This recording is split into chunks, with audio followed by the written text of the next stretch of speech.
Yo, yo, yo, what's up, everybody? I hope you are doing well.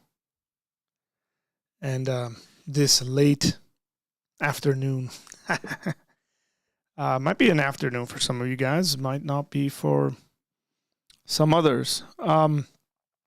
Appreciate y'all, appreciate your patience, appreciate your messages and friendship, generally speaking. Generally speaking. You guys have been gracious. You guys have been gracious as the holidays have kicked in, and obviously our fourth child has been born. She was born on January the 8th. So I hope everybody's doing really well. We are doing fantastic as a family to have a new addition. And, children bring so much joy into a home. And I hope and pray that all of y'all, if you can, have children. But good evening. So Jason's no one is forcing you to stay awake, my guy. You can go to bed if you so want, because you have free will, you know.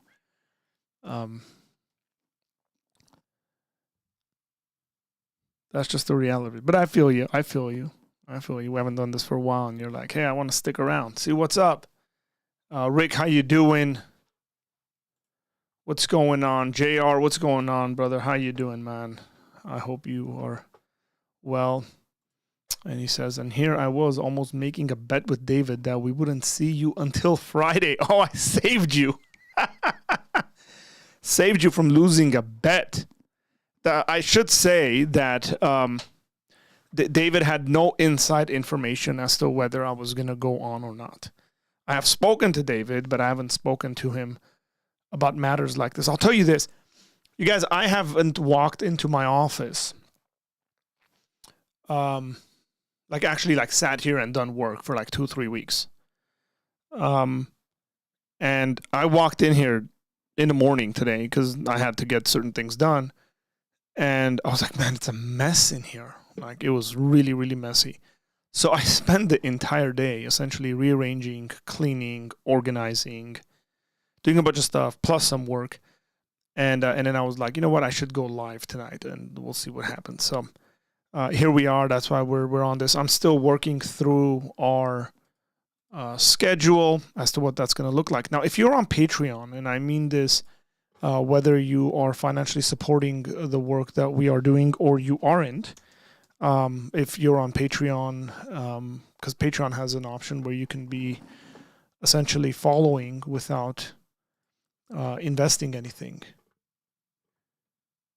You should have gotten some emails or some notifications that I have made all the videos we have about Bible studies that are already up there, that we've gone through Ecclesiastes.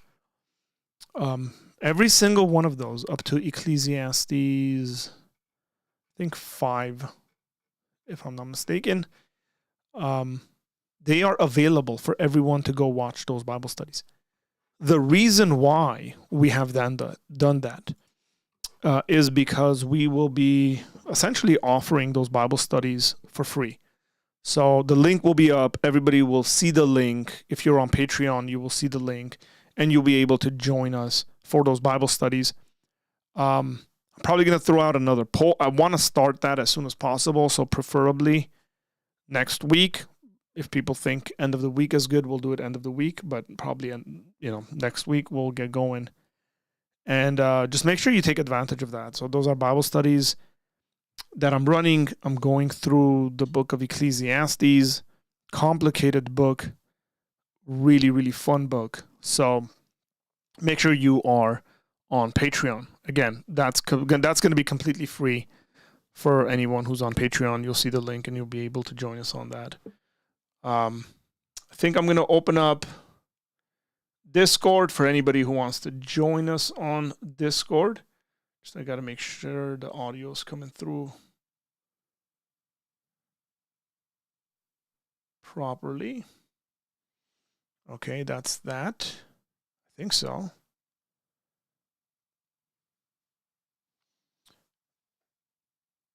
Yeah, I kind of forgot how to use all my gadgets in here as well.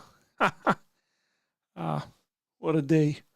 What a day. So yeah, I've titled, we have a topic of discussion. If anybody wants to actually take that up and have that kind of a conversation, we'll be more than welcome. You will be more than welcome to have that conversation with us as to what you think about God and Christianity specifically. Kind of an open-ended conversation.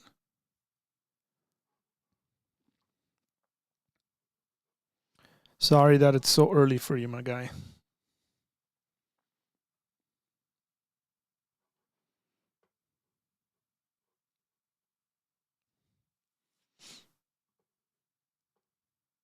He said I've been up this late. Early. You shouldn't sleep. You should just wait until like 9 p.m. and go to sleep at 9 p.m. So I switched over my glasses to these rounder ones, which I like. But they're not very friendly when it comes to lights. Part of the reason is because these are originally sunglasses. And so I took those off and put lenses in there because I like the frames. So they're curved back a little bit.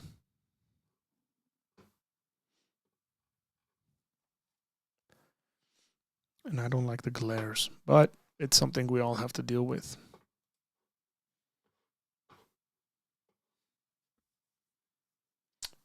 We also have a number of people who have recently subscribed to the channel from different channels. If you're in here, if you're one of those people that's in here, see there's 9 people in here. Hit the like button, by the way, guys. It always helps. There's a reminder question for you, whether you've hit it or not. Say what's up. Tell us what's going on. And we got Twitch in here as well, so.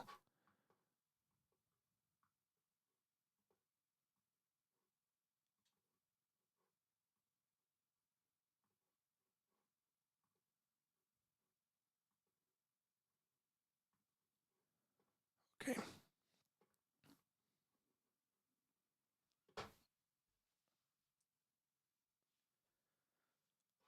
Let's pull up the Bible. If you guys have Bible questions, we would take your Bible questions. Arthur, thoughts on your sleep pattern? Like generally speaking, or specifically sort of like having a baby and what that looks like?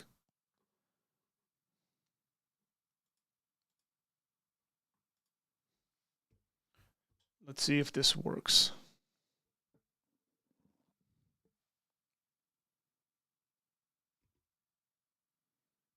Okay.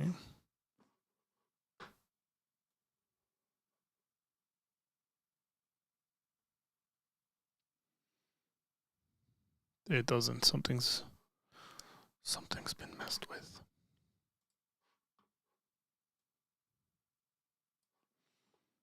I got to do this. I got to do all this stuff live, guys, so forgive me for this.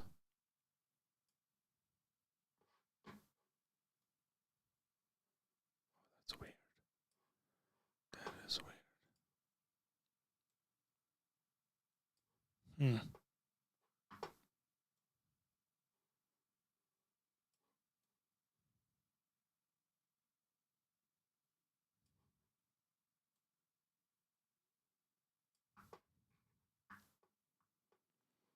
Why do I? Look at that. I haven't opened my Bible docs since the last time you streamed. I'm actually sleeping pretty decent. Like, so I'll wake up if my wife wants me to wake up. That's the reality of it. Because I mean, as a dad, there isn't much that is required of you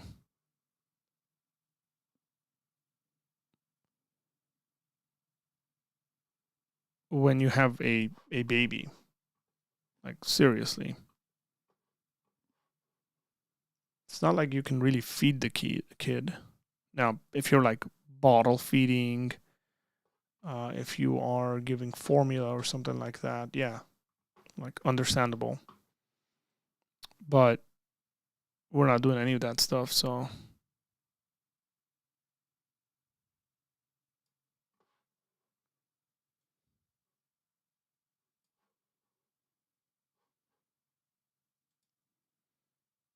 I'll get up if I need to get up and change the baby. My wife's like, "Hey, I'm too tired. Get up." She's crying. Hold her or something like that. Then yeah, no doubt about that. But that's about it.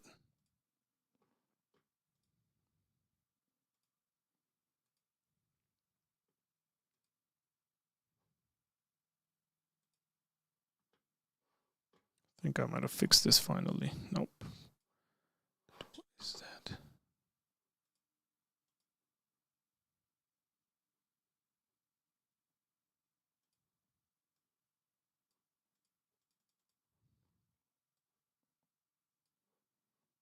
Mm.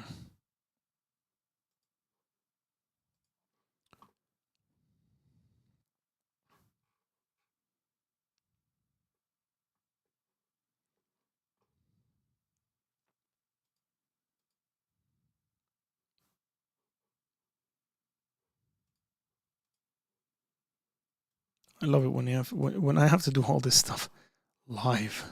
Oh, that's what it is. Some crazy stuff might happen. Okay, you guys might lose me. I hope not. No, it can't be that.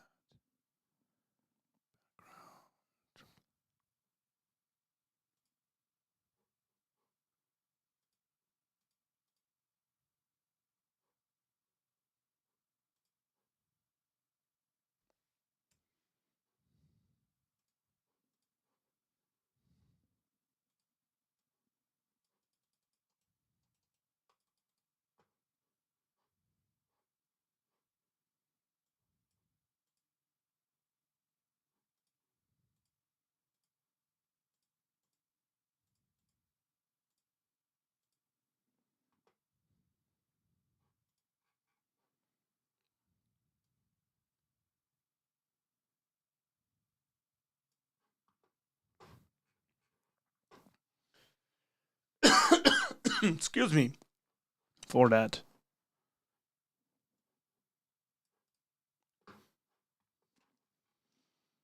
My aunt had to explain what she had to do to prepare, store, and sanitize natural milk for my baby cousins, and it sounded long. Yeah, we're probably not going through that sort of stuff.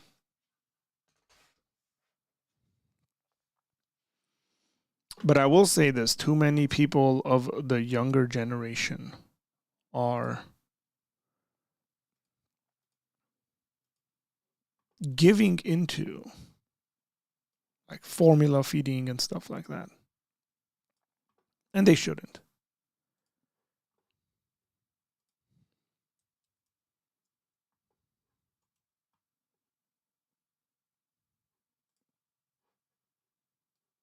There's absolutely no need really, unless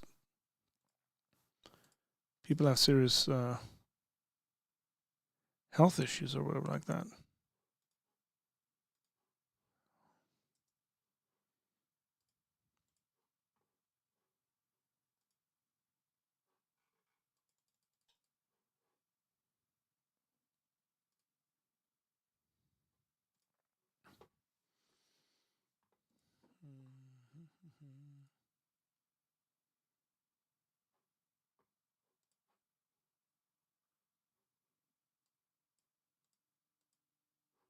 There we are.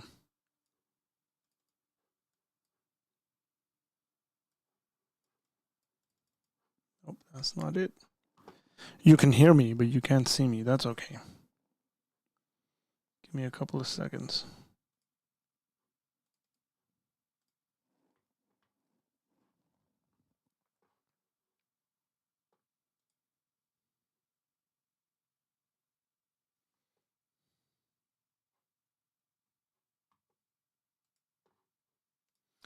I've seriously forgot how to how to do this stuff. Okay.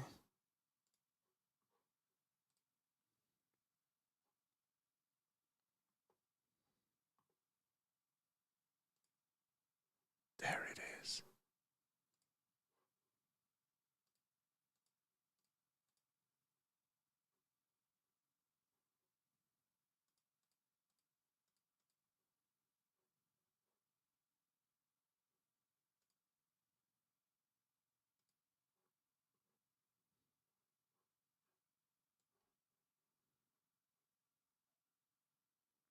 Because, like, I don't want to take over the screen. I want my Bible to be more visible than anything else.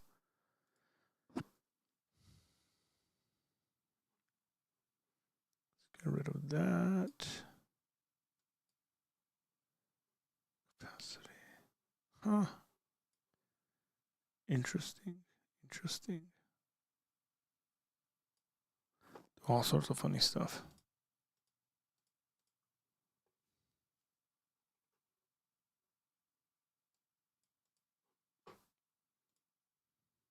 None. There it is.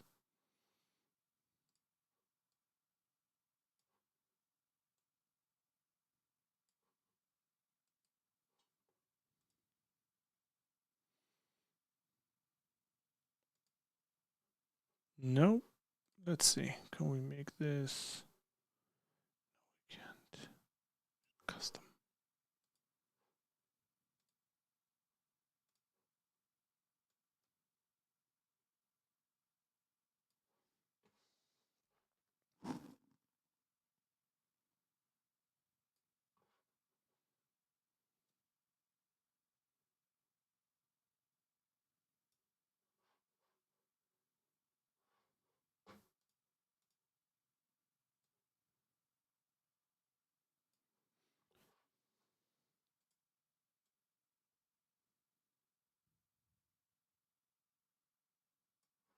There we are. Oh. How?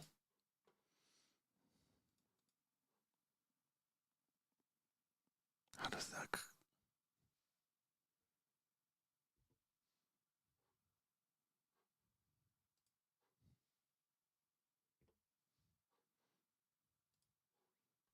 Let's see. That's a weird thing. Okay. I think they've changed something in new updates. Whatever. I'll fix that later on. I guess if I transition over, it carries over that camera source for some reason. It used to not do that. It is what it is. David, what's going on, man? Said you've been cloned. What's up?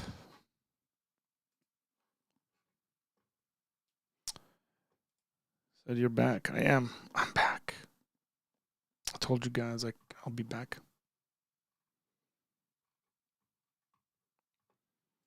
Trying to fix stuff for the Bible for me to go, here, let's read the Bible together and actually see a Bible on this screen. But split.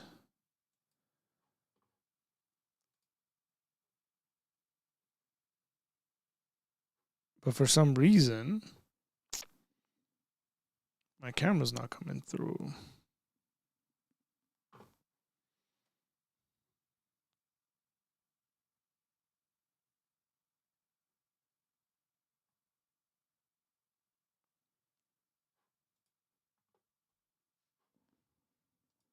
Trying to be friendly with you.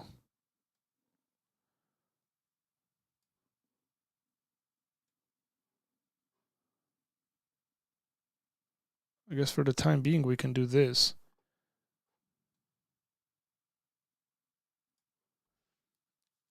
And then I'll fix it up. This might even be better. I don't know. Like I can do that.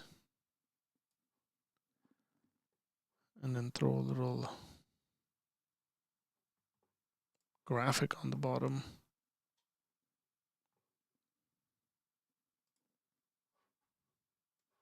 Like that.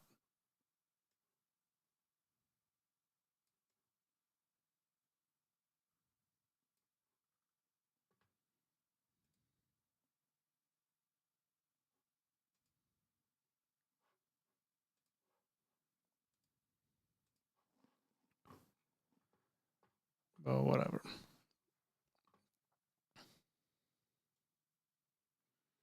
So tell me, guys, how has your day been going since when you guys actually want to talk about God and the Bible?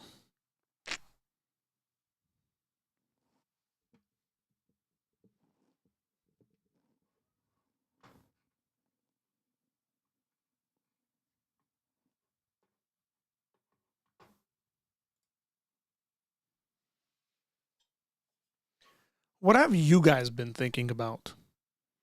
And again, you can always jump on Discord and have this conversation with me, actually, like a normal person.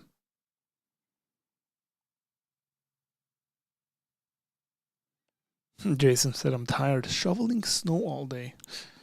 Sorry, bro. But it's so cold where I am.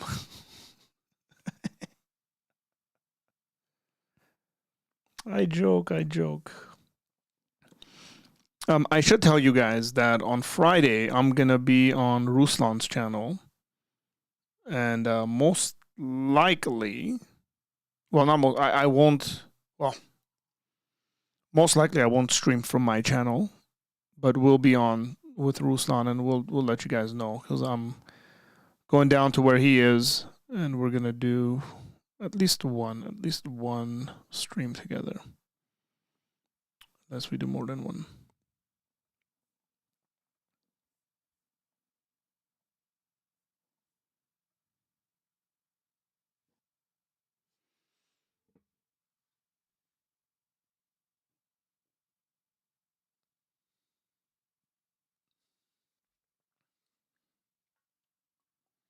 How's the weather in the British Isles?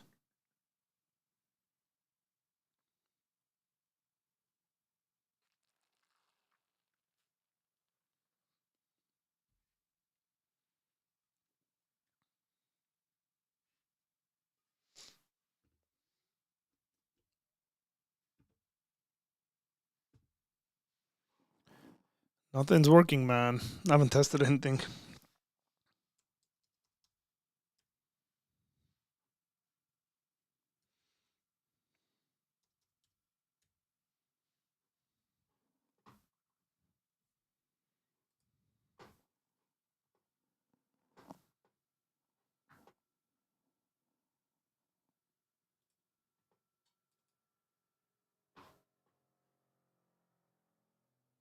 Give it a second. This is a sickness of the highest order. There you are. Is that good? Congratulations. Finally, I knocked over my mate.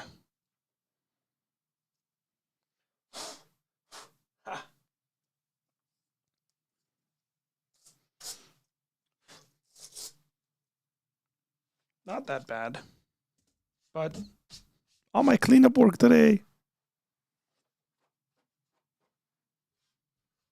That's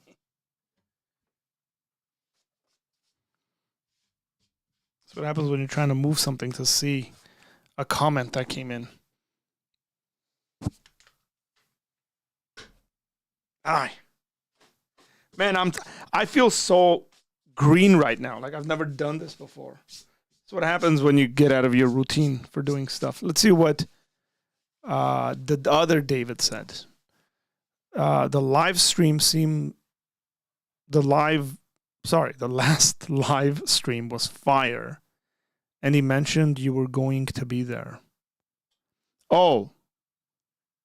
So I didn't watch the live stream. Yes. So somebody came to me at church. Like nothing was announced, okay? Like me and Ruslan have been talking and stuff, and we'll see each other midweek as well. But been texting obviously. And then somebody came to me at church and was like, "Oh man, I heard you're gonna be on Ruslan's channel on Friday." And I was like, "Nobody knows that. How do you know that?" He's like, "Oh, he mentioned it in the stream." I was like, "I'll give me a timestamp." And then the live stream was down, but I guess he had included in the end of the video that he had gotten out of that live stream. So it's like, okay, yay! I'm glad that live stream was fire.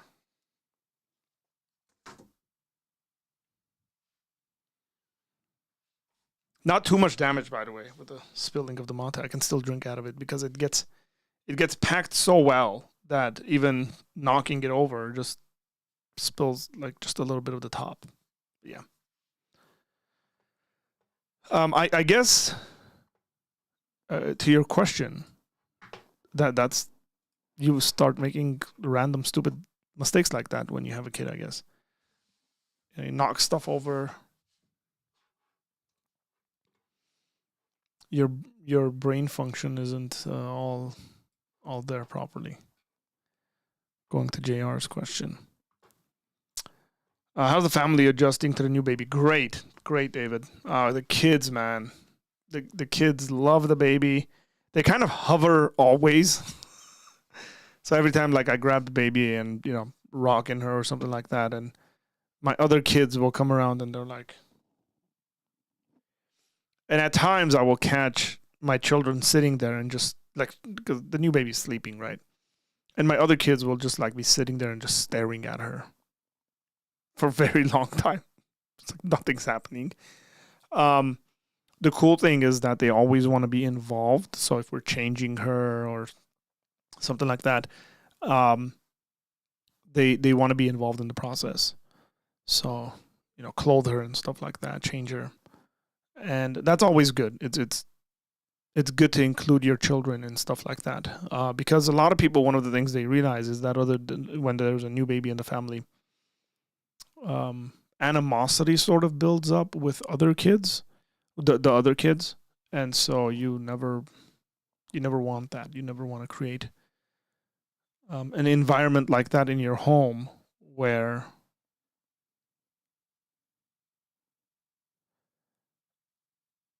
so it's public, JR. So I've posted it on Facebook and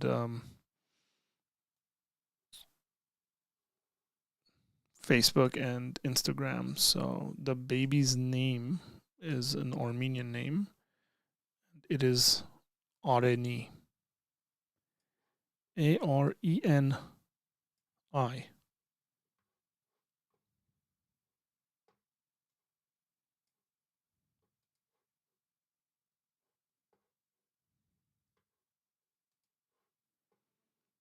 But yeah, they're well adjusted and adjusting. Thanks for asking.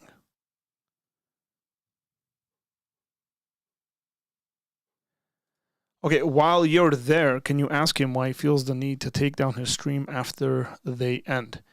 If I watched him, I'd be annoyed. So he essentially takes down the stream and then chops it. It's just the way he does his YouTube. He takes it down, he chops it up, he gets multiple shorter videos from it. He puts it out there, and then I think the full streams are on there. The live full streams are still up for Patreon supporters. That's the way he does it.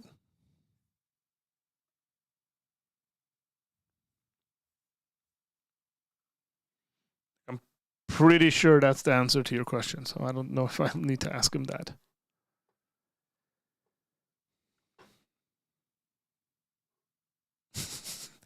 Jason said, I had to stop following Ruslan. Way too much content, and it got overwhelming. And Jerome, you don't have to watch everyone's content, Jason.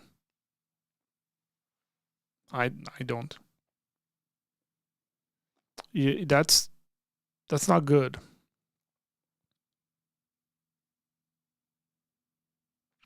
Great name, thank you. That's a pretty cool name. Obviously, I've never heard of it before. Still. Yeah, you're not alone. So a lot of Armenians actually haven't even heard of that name before. So we'll tell people her name, and people go, "Oh, is that an Armenian name?" And I go, "Number one, you shouldn't be asking me that question because I have a philosophy on the names of our children." But yes, it is an Armenian name, but it is not a very common Armenian name, which is great.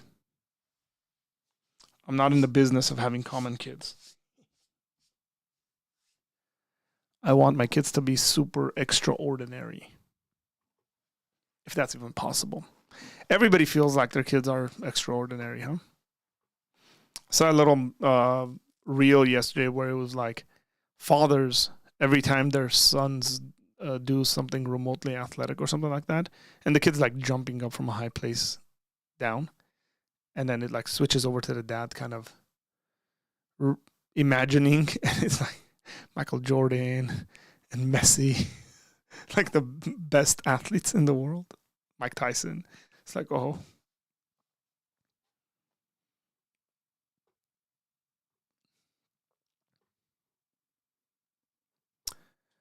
David says, Arthur, are you a proponent of deliverance ministries? No, I am not. I'm not a proponent of deliverance ministries, even though I believe in deliverances.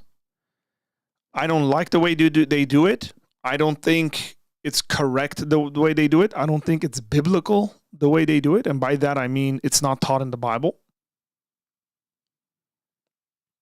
I have many issues with the people who do it because they seem to me, and I'm generalizing here, so forgive me, but they seem to me to be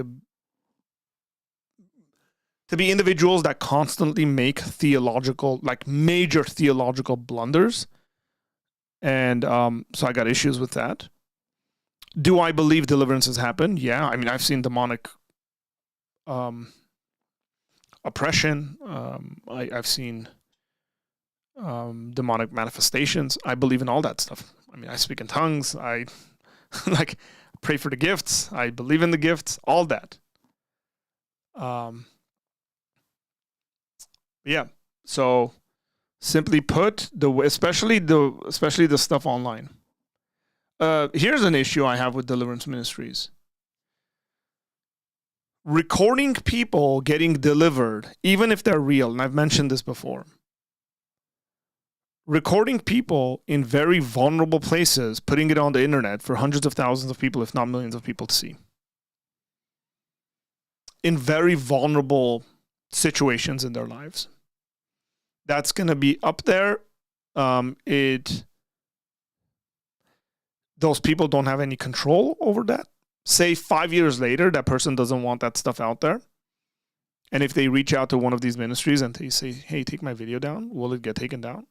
Will anybody even listen to them?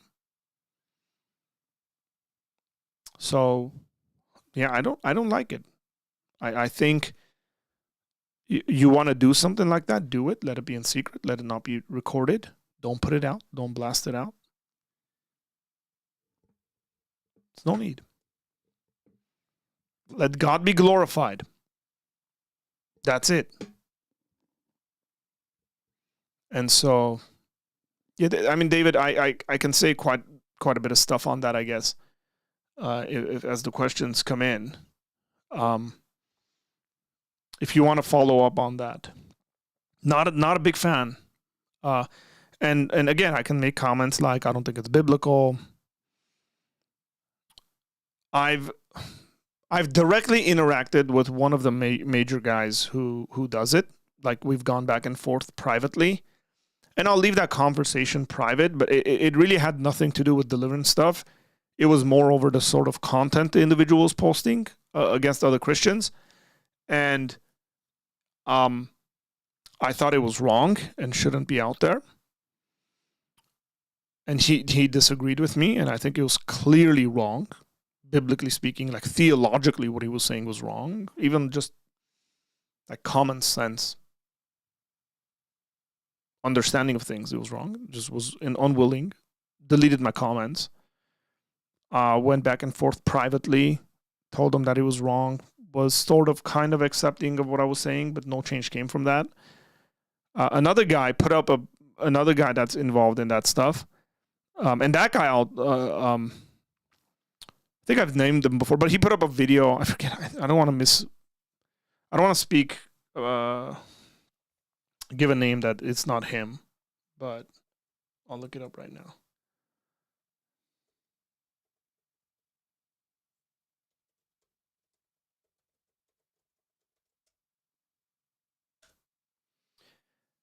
Yeah, so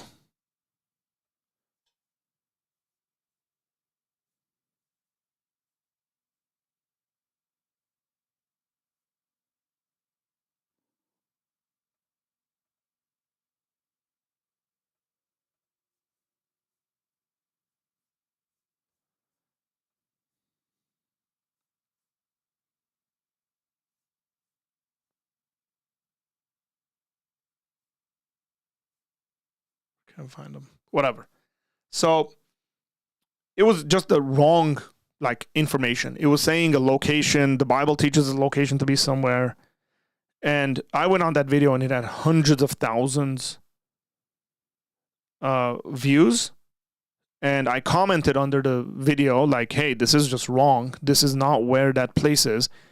The claim was that Geneva was a place in the book of Revelation that's mentioned. That's actually in modern day Turkey. And it's why do you even have this up? And then in the comments, I saw in the comments, so many people had corrected that. And nothing was done, right? You can't put out fake, false information out there. And then people correct you. Let's just say you were and I give you benefit of the doubt. You didn't know any better. And you realize you were wrong, but you just keep it up because it's bringing in the views. People online nowadays like sharing just random stuff. I actually started saving videos on Instagram. I keep coming across, and I'll try to do reaction videos to these of just false information. People saying the other day I saw a video of somebody basically saying the reason the Old Testament doesn't allow for you to wear clothing made of two materials is because certain clothing have a frequency rate of some random nonsense like that. And that's the reason why the Bible doesn't say it. So let me put it this way. Number one, that's not what the Bible says or why it says it. And even if it was true that clothing have frequency rates or whatever that means, that's just not why the Bible says it. But, people love that stuff. They share it out. They think it's mysterious and spooky and spiritual or whatever. It's just nonsense. There's so much of this stuff on the internet that I'm just nah. We should. It's to a point where I don't care whether the person's a Christian or not, because it seems like there's plenty of Christians who are spreading information like this, where it just needs to be, hey, this is wrong. God's called you to love him with your mind, which means you're intellectually honest. That's just the bottom line for me. Arthur, do you prophesy? I don't. If by that you mean,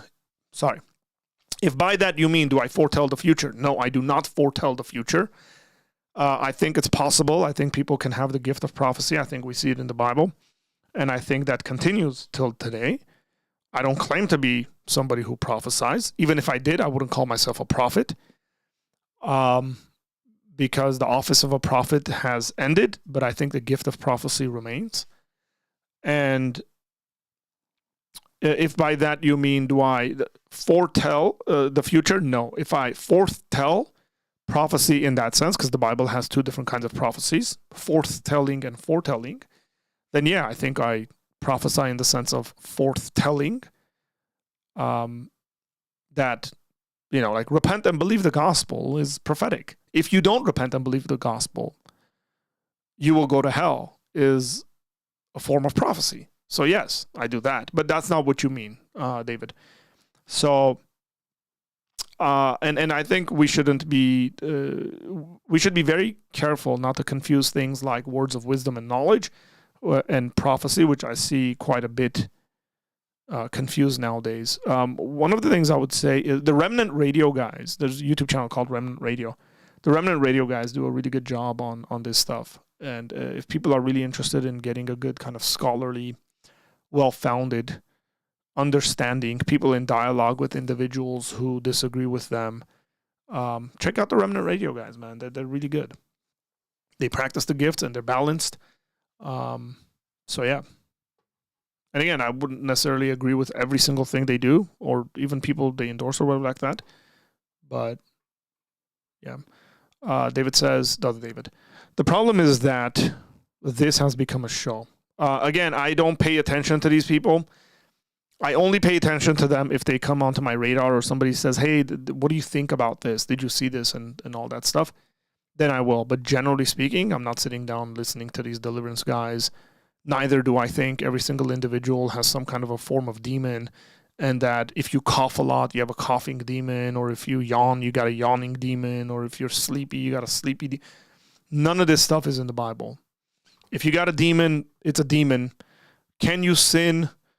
without any demonic presence in your life? Yes, because the Bible says we're sinners and we're going to act according to our nature and sin. You don't have to blame a demon for every bad decision you make. Own up to it, repent, say I sinned, confess your sins to God and to your friends, and be forgiven, move on. If there's real demonic activity in your life, then yeah, those things are real, then they need to be cast out. But if the reality is that every single person you come across has a demon, then I'm just immediately, I think you're suspect to me.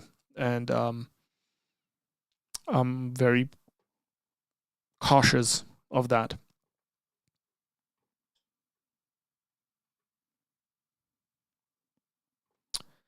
Rick says, may I ask, can water baptism alone get me to heaven? No. Water baptism doesn't save. You got to put your faith in Jesus. I'm not an individual that believes in baptismal regeneration, but even people who believe in baptismal regeneration wouldn't tell you that water baptism alone gets you to heaven. Nobody believes that. Even individuals who believe in baptismal regeneration believe that you need to have faith and put your trust in Jesus, and your faith will save you. So either way, where you stand, wherever somebody may stand theologically. I'll give you an example. If you go to someone and you say, hey, who believes in baptismal regeneration, you got somebody who was baptized as an infant or as an adult or whatever like that, and then now 10 years later they're an atheist. Are they going to go to heaven because they were baptized? No, they rejected Christ.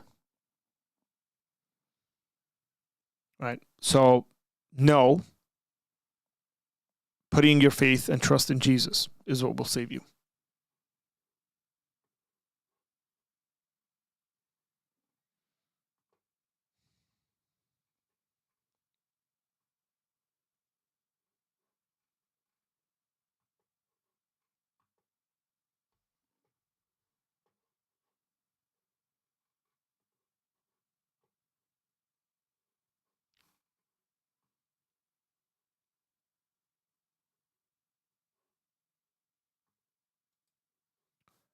I was actually, well, I won't say this. I'll talk to Ruslan about dating and all that stuff.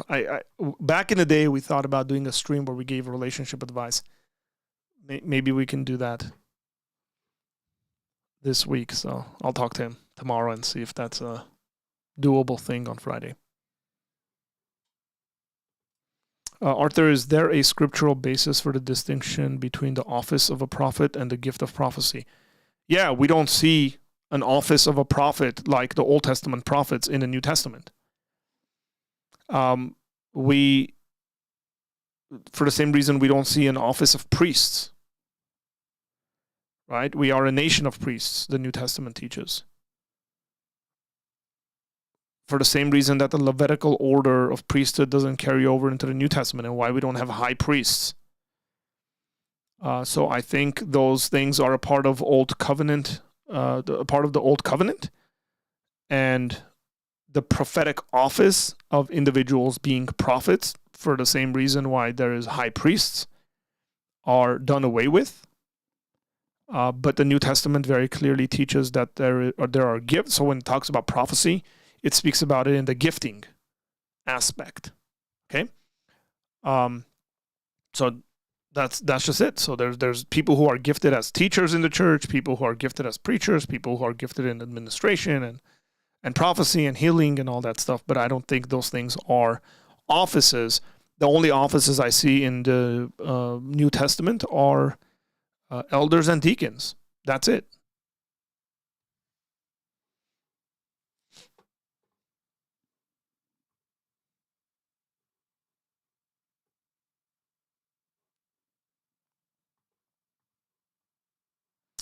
Correct, JR. I do not believe in once saved, always saved.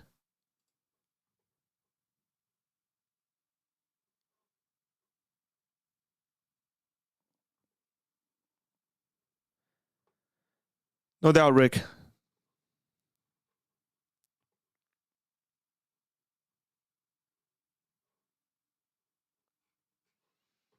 I'm glad you guys are enjoying this. Yeah, man, like it's very interesting to me. So I watched a conversation recently between the Remnant radio guys Doug Wilson, and I forget the other gentleman's name, whose channel the conversation was actually on. And it was very cordial and friendly. And cessationism versus continuationism. Like, I wish, because I respect all those guys I've seen videos from. I respect them quite a bit. I listen to them for different reasons and purposes. I was like, man, why can't we have more conversations like this? People who can actually properly theologically nuance things. I'll give you the example. They were talking about apostles and whether like the office of apostle still exists and stuff. Or like, should we use the word apostle? And Doug Wilson gave a really good distinction and spoke about, apostle means sent out. And none of the four guys there believed in apostles in the sense of the apostles of Jesus. But they also believe that there are apostles, right? So the way they distinguished it, or Doug Wilson did, was apostles of Christ, which are the 12, depending on what you do with Paul. And then there are apostles of the church, meaning individuals that the church sends out. So this would be like church planters and stuff like that. And then they all agreed. They're like, well, we don't like using the word apostle for church planters, basically because of the confusion it would create. And it's like, that's a great distinction, apostles of the church versus apostles of Christ. The distinction is there. You know what we're talking about. And then partly because then you get individuals who nowadays will, I got it. Individuals nowadays who will come out and say, well, I'm apostle so-and-so. I'm prophet such and such. Where do you see that? Like Agabus prophesies in the Bible. Philip's daughters prophesy, but they're not prophetesses such and such. It's not prophet Agabus. Like there's an office for Agabus. It's just Agabus prophesies. It seems like he's an individual who can foretell the future, and so are Philip's daughters. They're prophetesses. They have this gift. But it's not an office in the church like you get a prophet or you get apostle, prophet, and then the pastors, and then the teacher. Like that just doesn't exist in the New Testament. There's no precedent for that. And people who want to argue for stuff like that really got to do some gymnastics with the actual biblical text.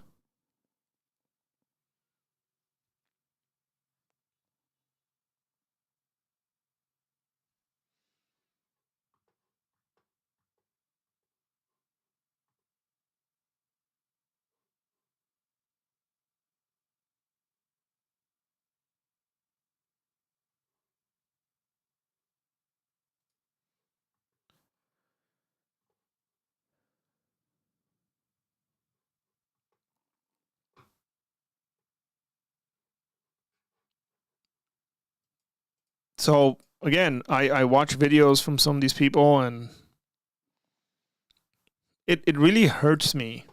And I mean this genuinely. Like I genuinely feel bad and hurt that there are thousands of people like in the comments section who, in my opinion, at times are being taken advantage of. Like they're not very mentally stable people. I've been in the church long enough to have met people like this that have come through our ministry, that have come through. And like if somebody came to me and was like, hey, I think I have a demon, number one, I would ask them a bunch of questions. Why they feel like that, who were they listening to, where did they get the idea that they have a demon, right? I wouldn't just assume that they're right, because they could be mentally not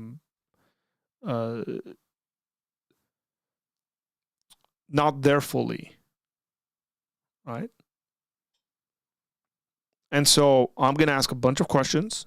I'm going to try to get to the bottom of it. I'm going to ask other people for advice. Might be a need to see a psychologist. There's a bunch of stuff that you need to do before you just immediately go, oh, they told me they have a demon. They must have a demon. And then the reality is that they don't. They're maybe very easily persuaded, and they could be prone to suggestions. They listened to someone wrong who told them something like, If you're reading the Bible and you yawn, then you have a demon.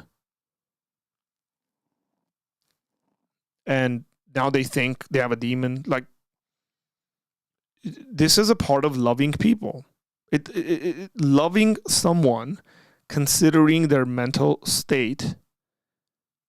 Considering someone's mental state is loving them.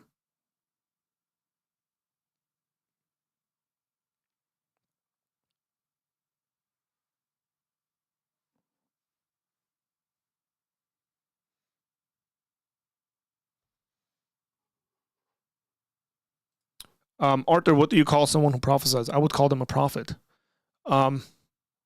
Do you call everyone who teaches a teacher? Like, you go around, like, that's a title they just carry with themselves? Like, every time, I'm genuinely asking. Like, let's just say I'm a teacher, which I consider my gifting to be teaching. Like, should I be called Teacher Arthur? No, I don't think so. Right? So, yes, like, colloquially, like in the way we speak commonly, yeah, you can call someone who prophesies a prophet. But I wouldn't say there's an office of a prophet that they now have. For the same reason, like I just explained, somebody who's a church planter, I see them as being an apostle because they're one that is sent out by the church, but I don't necessarily give them the title apostle because it's confusing. People misunderstand it. People abuse it quite a bit, right? I'm not even very fond of the office that has been created of a pastor. I don't think it exists. I think the pastoral gifting exists, and that elders ought to be good shepherds, which is what a pastor is. Pastor such and such, like, or elder such and such, or deacon such and such. Like, what's the point? Those are all to be ministering titles. They're meant for ministry. Ministering means service, right? Not to, like, we're not to club people over the head with it. Like Jesus says, do not be like the Gentiles who lord it over one another. There are church communities where people kind of get to gatherings and they go, oh, this is for like prophet such and such and elder so and so, and it's like, you don't even need to say that stuff. Like, you can say this is for Bob or John or Peter.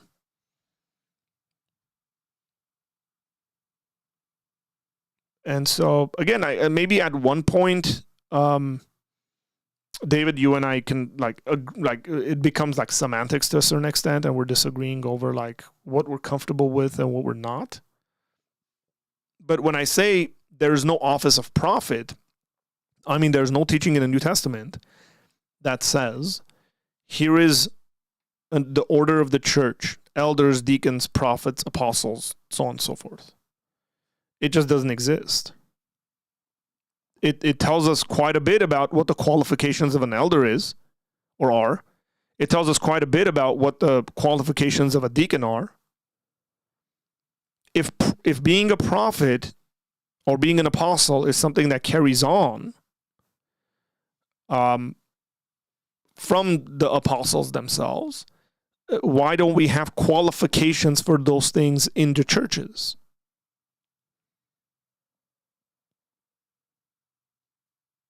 That's a question that we ought to ask.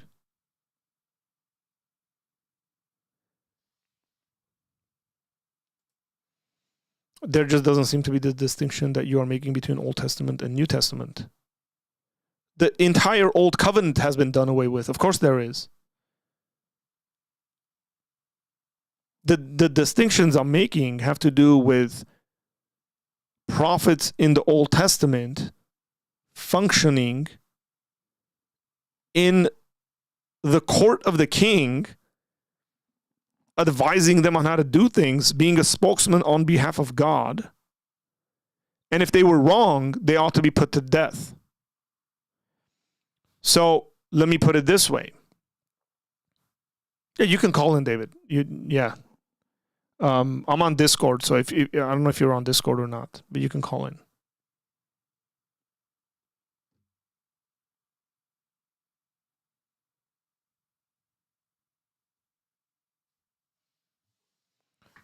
there are qualifications about prophets in the Old Testament that if they get a prophecy wrong, they ought to be put to death.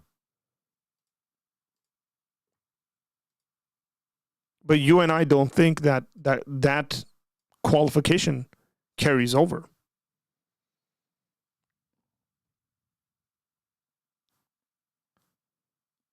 Mike, I just change my name all the time on the internet. Okay, good to know. Good to know. Yeah, jump on the Discord thing, man.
Well, you guys do stuff and then you get blocked and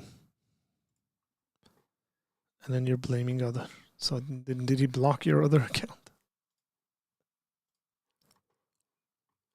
Not gonna get involved there.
As I'm waiting.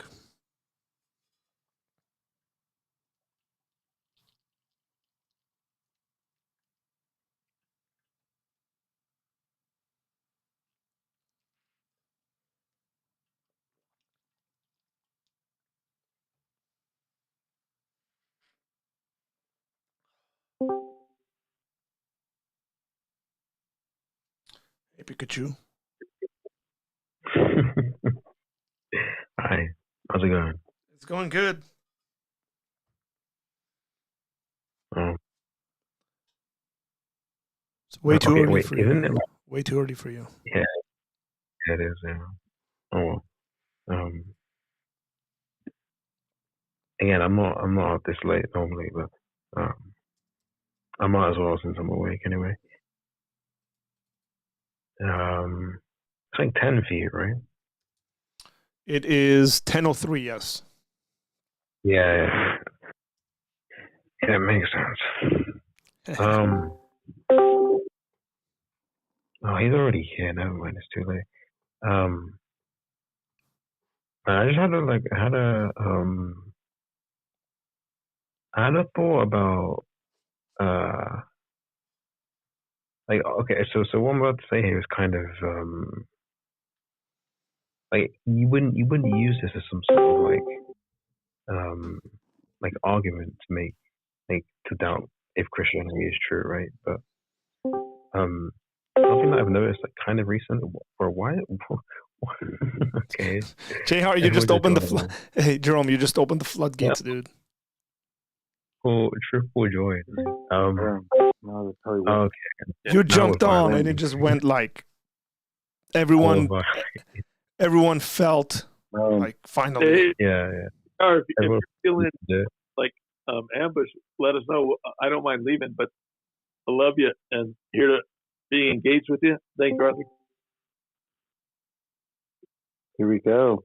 More and I more. clearly Okay, guys. So maybe cool that we're all in here. Just we're gonna take right, like we're gonna be respectful. We're gonna take turns, so that we can have good conversation. So Jerome, you were saying.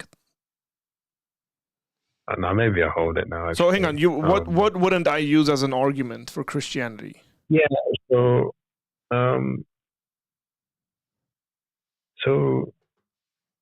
Recently I've been paying a bit more attention to how Christians go about like evangelizing, right? Like how they go about living their normal lives and like trying to convince like unbelievers that Christianity is true, right? Paid a lot more attention for that. Paid a lot more attention to that for various reasons, I guess. But and something that I've just found is that a lot of these people, like I haven't noticed this until now, but a lot of these people are like really, really unserious. Like I use that term kind of loosely, I guess.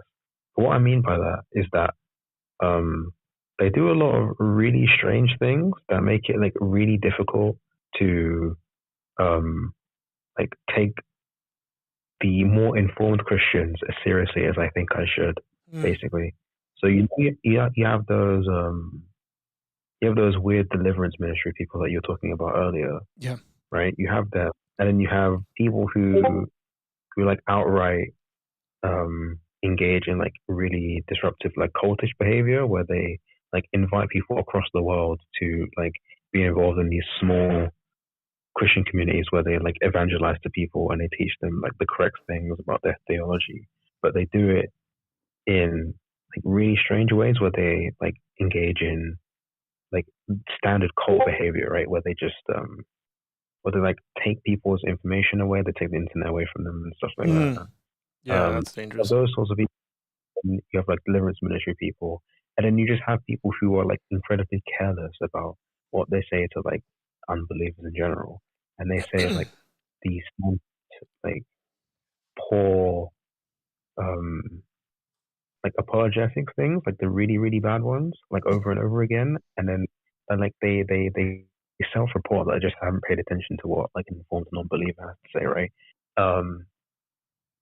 And so obviously like you can say that, oh yes, informed Christians don't say all this stuff and they don't do all this stuff, right?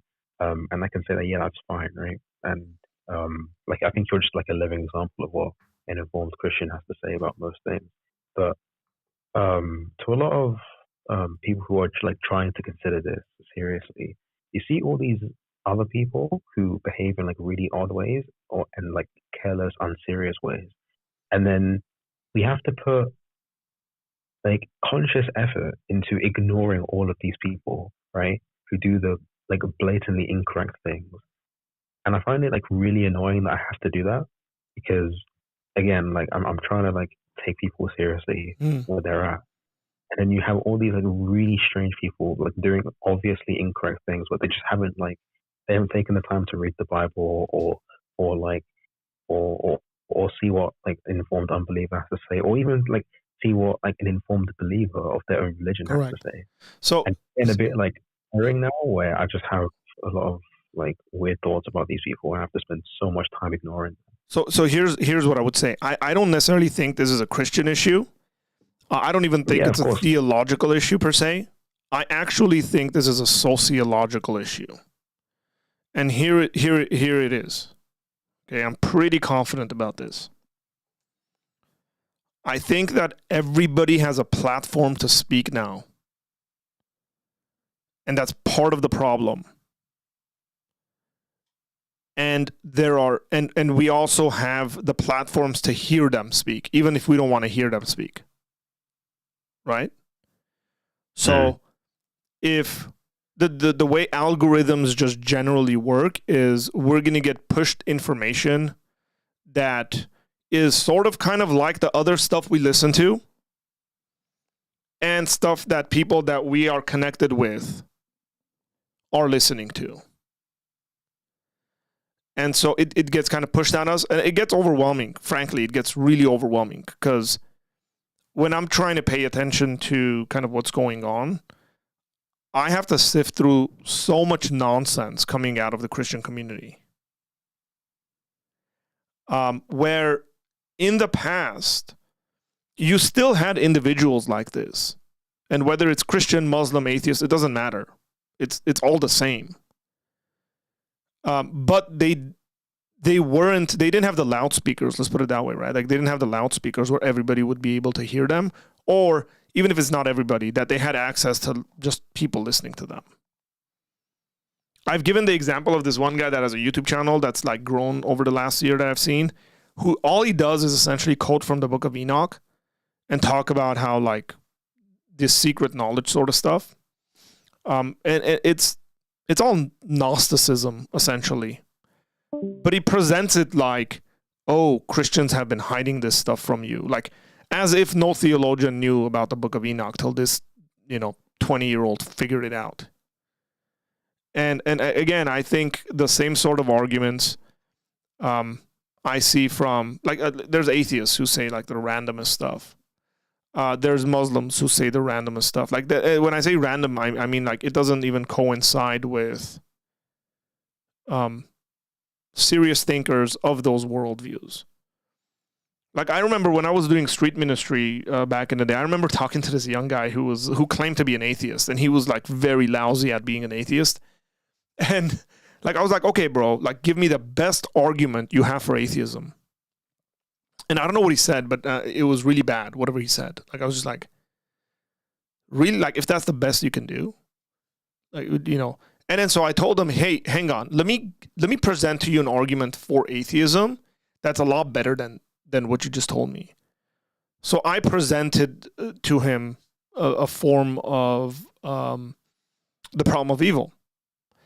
And as I'm presenting it to him, he's like, yeah, I really like that. Like, I believe that. And I'm like, but you don't even know the reasons for it. You don't even know the reasons against it. You literally just found this out.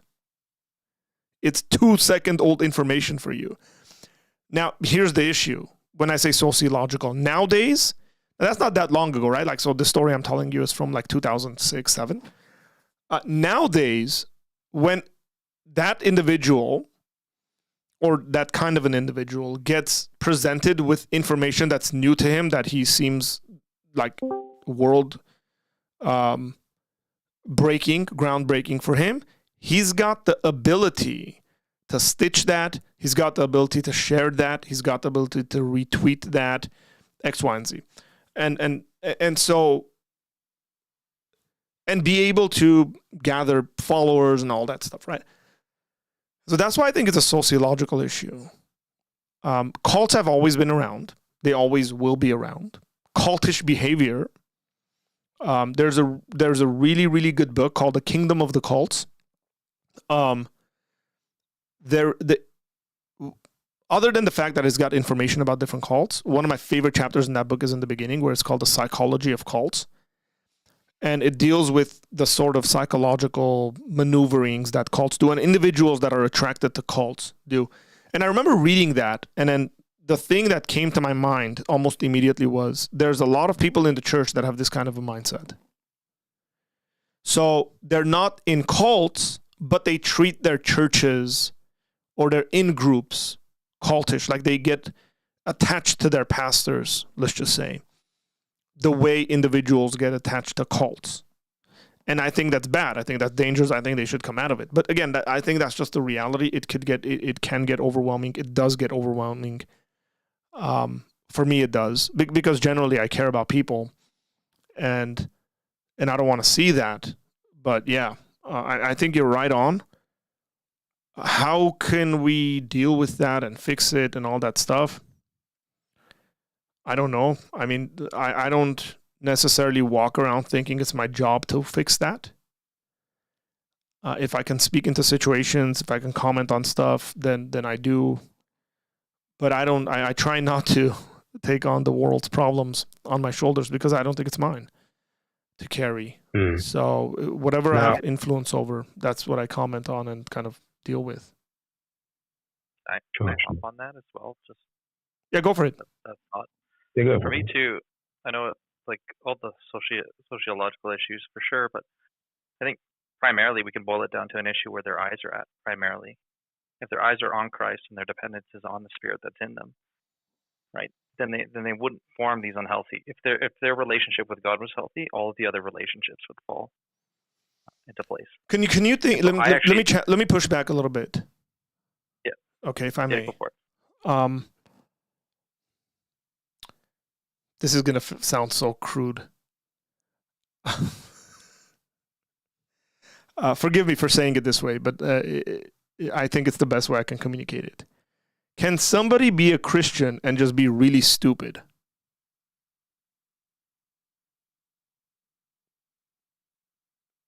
Oh, for sure. Okay, that's essentially yes. Their relationship with Jesus could be really good. Like they could be praying. It's like things are good, but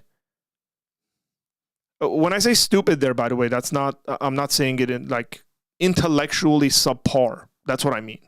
They don't know how to think well. Because I know Christians like that. They're saved. They're my brothers in Christ. They will be in eternity. I love them. Sometimes they have, not sometimes those individuals, but like those individuals I've seen have great hearts of giving and sacrifice and all that stuff. But they cannot think through a very simple, like logical syllogism, like 2 steps and a conclusion. They have a hard time with it. And I'm not going to blame them for that necessarily. I don't know what that looks like. I don't know whether I agree with people are just like, sometimes they're just like that.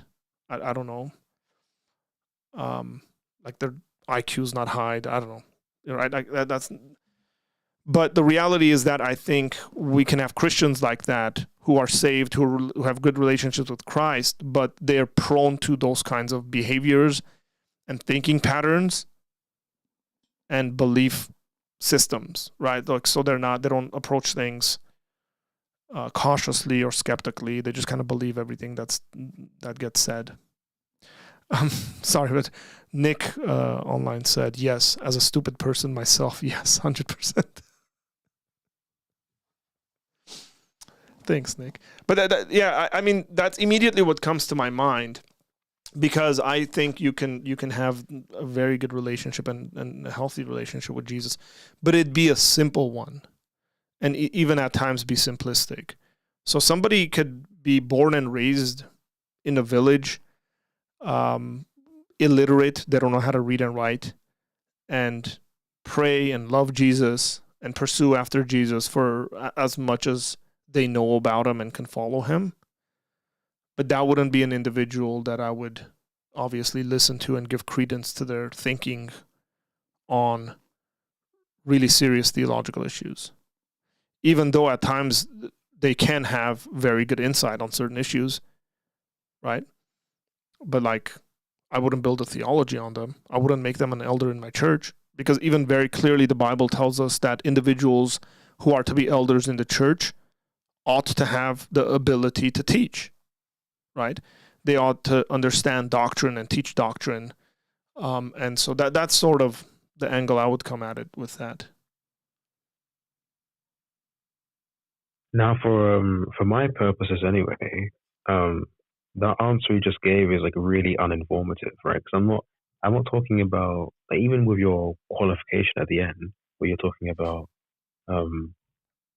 like, you're not talking about people who are just uninformed, right? Like, I'm only talking about people who think they're informed and then go about their day like trying to convince other people that what they're doing is correct, right? Like, I'm not saying that it's annoying that I have to ignore, I don't know, like 70-year-old Ethiopian people who have grown up in the Orthodox Church, right? And they're like they go about their day like doing normal things, right? They're not like trying to inform me about like church history or something or how to correctly do other things. But I'm talking about like people who are like either like evangelizing, arguing with people, or like otherwise like leading a church, right? And so like when you're trying to let's say like you're trying to like become a Christian, right? Like you're trying to like seriously consider what's going on and you want to join or something, right? And your priors for joining are like really bad. Like you don't have like an inclination. Like you're not inclined to join, right? If you then see loads of these weird people like operating within the religion, it's going to be really awkward for you to try and like consider what they're doing properly because I don't know, like No, I see what you mean. Yeah, and that's true. So yeah, I'll come at it with kind of from a two-sided approach to this. Number one, I think we should include, at least in Christian theology, we should and we have to include the work of the Holy Spirit when somebody is becoming a Christian. That even if there are kind of pitfalls and downfalls and personality issues and all that stuff, that the Holy Spirit guides people to the truth properly. And I think the scriptures teach us this. I think the New Testament very clearly teaches that the Holy Spirit is the guiding force to all this stuff. And so that's one. The other thing I would say is that we have to consider that zeal for anything at times could overwhelm our logic and understanding. And I think that's one of the phenomenons that I see when it comes to religious communities, including myself. That when I was younger, I had quite a bit of zeal to do certain things. And I wasn't very knowledgeable in those things, but I did them anyways because I had the zeal to do it. And I think that's some of the stuff we're seeing. So I'm not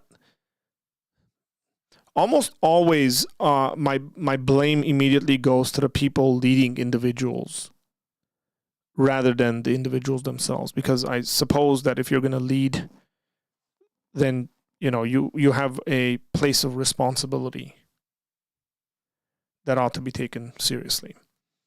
And so, like I said, the deliverance comment that I was just speaking about earlier was, if you're the one who is, you think theologically sound X, Y, and Z, and you're partaking in these things, do you not reflect for 10 seconds that recording someone in a very vulnerable state and putting it on the internet might be bad for them?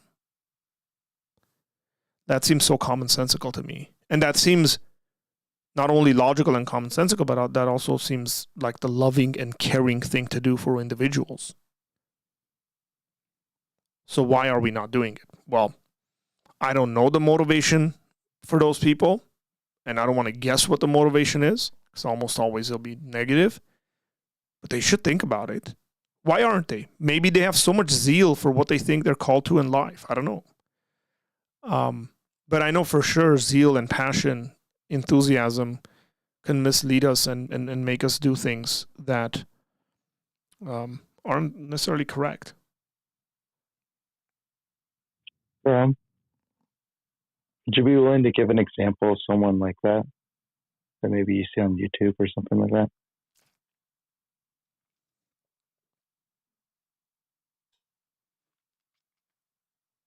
Are you asking Jerome to give an example of? For me, I'm confused. But yeah, you were saying like certain people who are kind of, it sounds like. I'm so sorry, guys. I think there's a couple of comments. Again, it's on my phone, so I'm not saying it because there's a whole conversation happening down there. Just Lauren, one of the things I would say is that when you say God is beyond logic or something like that, those sorts of comments tend to be contradictory. So you can't process information and think unless you use logic. Number one. Number two, I think what you mean to say instead of that God is beyond logic, is that there's things God does that we can't understand, that are sort of like beyond us. But that's very different than saying it's illogical or it's beyond logic. So just be very careful with that, because it gets really problematic. Then what is God? Illogical? Does God not process information? Does God not have internal thinking and thoughts? Can God tell the difference between A and B and C? Well, yes, he can. So therefore, he's logical. Typically, the way theologians have thought about this is the same way you think about love. That love is an outworking of God in who he is in his nature. That's the way we think about logic. That logic is an outworking of who God is in his nature. The way you think about justice is the same sort of thing. And so the theological terminology, we call this essential properties that God has. It's the sort of stuff that makes God God. And one of those things is him being logical. Now, if you're asking about specifics as to God, like how can God become flesh and take on humanity and stuff like that, quite a bit of ink has been spilled on answering those questions. And just because it might not make sense to you, or just because you find it difficult, doesn't mean it's illogical. The reality is that those questions have been answered in a very succinct, philosophical, theological, very, very logical sense, where it doesn't allow for any room for contradiction. Terms are properly explained and defined and nuanced as to how God can take on human nature, how he can limit himself, and X, Y, and Z. There could still be a mystery to it, but that doesn't mean it's illogical. Mystery is something that is not yet revealed. That's what a mystery by definition is. And so the Bible talks about the gospel that's to the Gentiles being a mystery that is now revealed, right? So just to point that out, because we want to understand each other well. And I know I'm trying to keep up with the comments that are coming in, and it's really small on my screen. So, yeah. Back to the conversation, guys.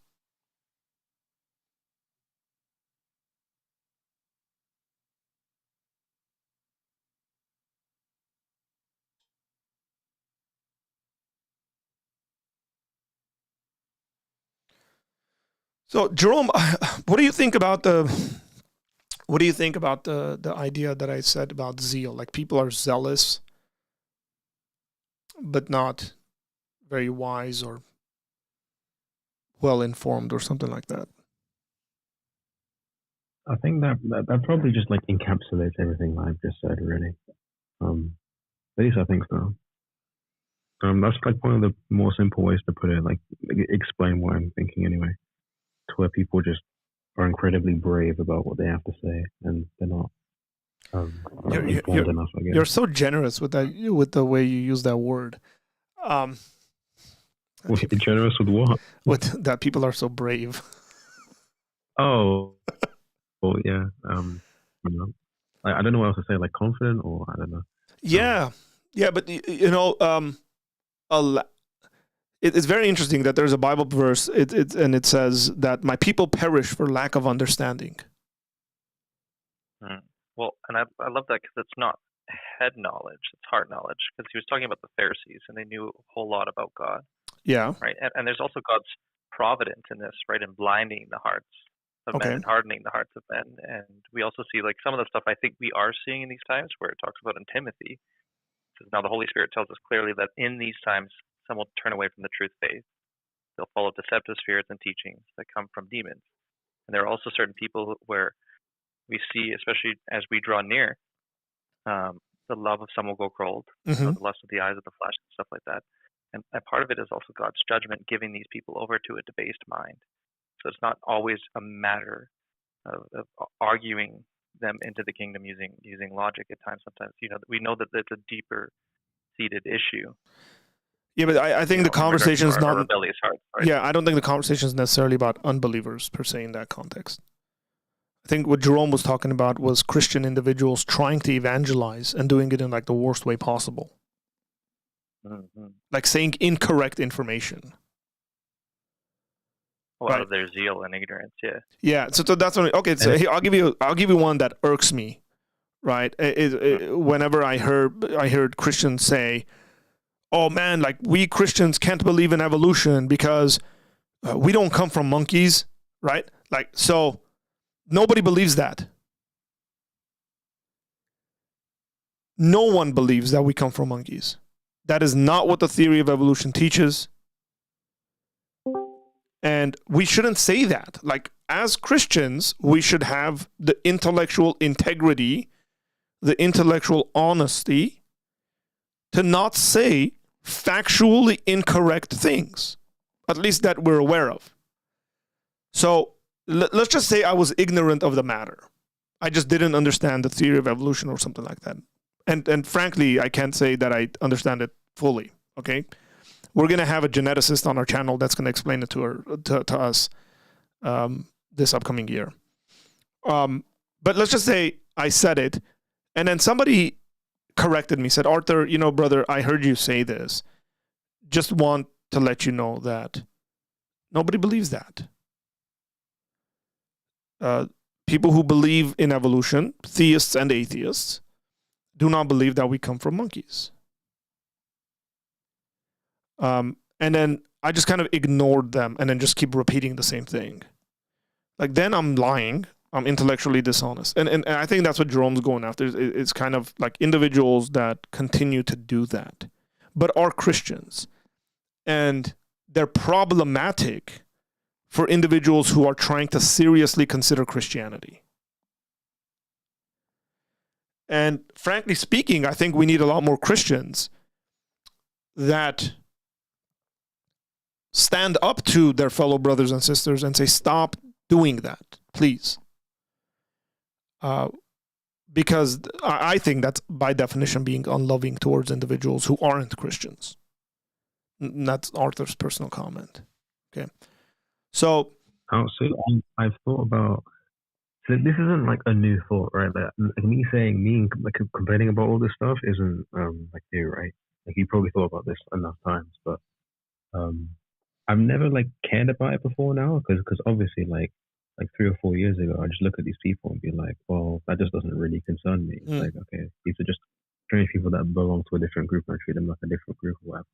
But I don't know, like recently, I think about these people as like most of them anyways. Like, I take them actually seriously now, and it's like really strange to do like all this like I have to like compartmentalize the people I'm ignoring and the people I'm not ignoring, and then because they belong to the same group, it's really strange to where I'm just like, I have to like figure out what people are like fine and what people are not.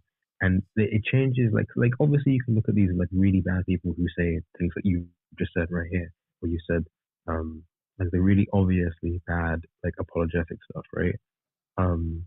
They're easier to ignore, but then there's like other people who say things that are like somewhat intelligent. Like you can like form a decent argument around them. And one thing that I've like thought about, like, this is a good example of this that I've realized recently, is thinking about like OSAS specifically, to where it feels like you can like forge potentially decent arguments for it, right? Mm-hmm. But like functionally to me, it doesn't seem like it makes sense considering what I know about like the New Testament in general, right? Like what I like read and asked you about. But like those people seem to know, like they seem to be like relatively informed. But like obviously you can't have OSAS and non-OSAS at the same time. So yeah, like, well, the thing is that like, even in those, there's categories. Like there's theologically informed folks versus theologically uninformed folks who believe the same thing, and that's on all sides. Yeah. So again, it's not like I'm not complaining about this in terms of, you can say that this sort of attitude exists everywhere, where you have like, for example, like uninformed like Republicans or something versus informed Republicans who say things about politics, right? You can say that, but this is a bit different when you're like considering a religion that I don't know, by the standards of the proponents who are saying it, they're like representing a God who they like have reverence towards, and they're just getting all the information wrong. And sometimes I feel like they're doing it on purpose. Like I feel like they're trying to be as bad as possible, but obviously they're not. They're saying things that you would view as satire sometimes, but they're actually taking themselves seriously, and it's like kind of annoying to consider them. Yeah, I watched a reel, I think yesterday or the day before, and the guy's like asks Siri or Google or whatever, or Alexa, I forget which one it was, but it was like, who started the Protestant church? And then, the computer responds by saying, Martin Luther started the Protestant church. And then he asks, like, who started the Methodist church? And then it's like, oh, John Wesley started the Methodist church. And then he goes, who started the Catholic church? And then the computer says, Jesus Christ started the Catholic church. And he just kind of stares into the camera. Like, like anybody who knows church history, like knows that the Catholic Church has developed through various theological stances, like to what it is now. It doesn't take that much thinking, but like this is out there, right? Like it's a good thing that this example is not like an actual person. It's just like it's an actual person thinking like he's somehow proving Catholicism to be true because no. Like I just didn't know that existed. Fair enough. Yeah, like that's my issue, right? It's like bro, like you actually recorded this, and you thought it was something like good enough. And it didn't seem like it was a joke or something like that. I mean, you can joke in all sorts of ways, but like you're putting that out there, and like for what? And this is again, I'm going to go to this kind of ancient pursuit of knowledge that is kind of separated. I got to formulate this properly. Hang on. The ancient philosophers were very concerned about knowledge and virtue being simultaneously developed. And so if we say virtue, I can say character for like the modern mind, right? And I think the way it was said was like head knowledge versus heart knowledge or something like that. Like that's getting to the same sort of point, I think, is that when we grow, we ought to grow in a very balanced way. Because you can have people that have a lot of zeal and passion and be extremely uninformed. You can have people that have a lot of knowledge and information and just be just like most annoying individuals that you'd never want to be around, never be friends with them. And the proper life kind of worth living, right? Going back to Socrates on this, will be an examined life.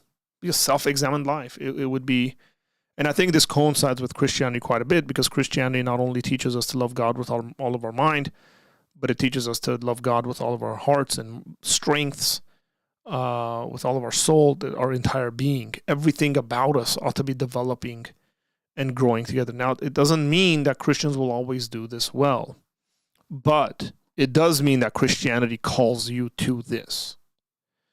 And I think that Christians should reflect on this quite a bit more.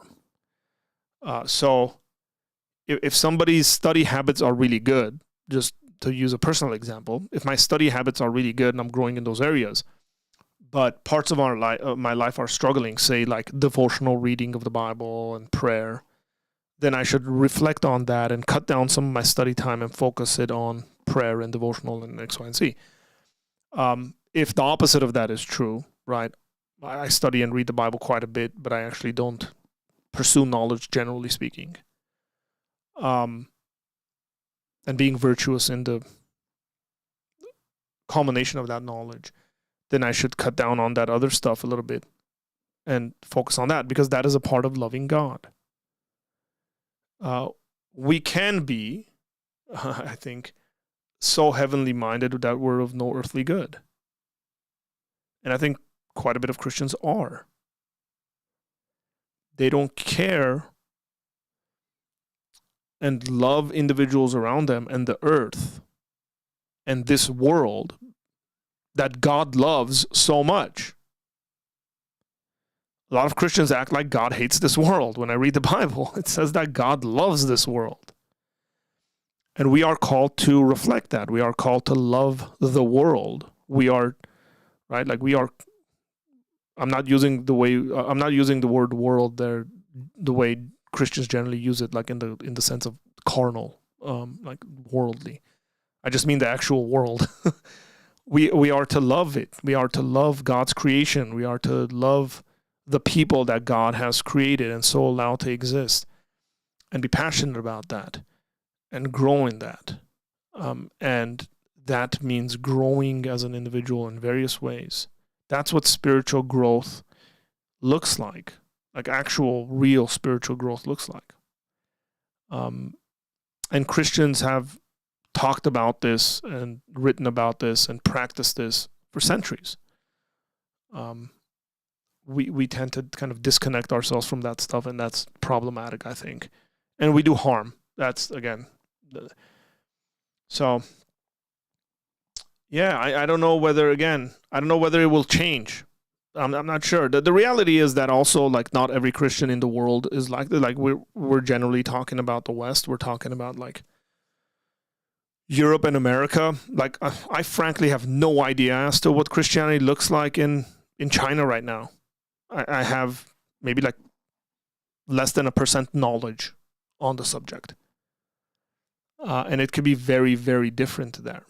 I mean, I know enough beyond the United States to know that there are places in the world where Christianity is growing and expanding and people are becoming Christians and these things are being taken seriously. And I also know places in the world where some of this American theology is being exported, the whole hype, the show, the consumerism that comes with that. And people are buying into it thinking that's the way it ought to be done. Recently, it was very interesting to me. Somebody mentioned that they had read some kind of a study that a bunch of Gen Zers are going back to church. In my observation, it seems to be that a lot of these Gen Zers that are going back to church are also going back to what is commonly referred to as the ancient church. So they're more interested in like the ritual, which is very interesting. They are attracted to Catholicism, Orthodoxy, high church Anglicanism because they like the rituals, which means they're like kind of sick and tired of smoke machines and light shows and pastors that wear V-necks where you can see their belly buttons. I think that's, yeah, so am I. Amen to that. Some comments are coming on this. You're wearing a turtleneck, Who's wearing a turtleneck? aren't you? No, man. Or no? Look at that. But that's I as don't far think as he it would've made goes, that. dude. That's as far as it goes, and I'm uncomfortable with that. Congrats on the Hey, new Arthur. baby. Thank you so much. Hey, what's up? What's up, Narek? How you doing? Sorry, just trying to react to folks. Yeah. Justin says, what are your thoughts on J. Dyer, Arthur? I don't have any thoughts. I've probably listened to him once or twice. Sorry. Wish I could be of more service to you.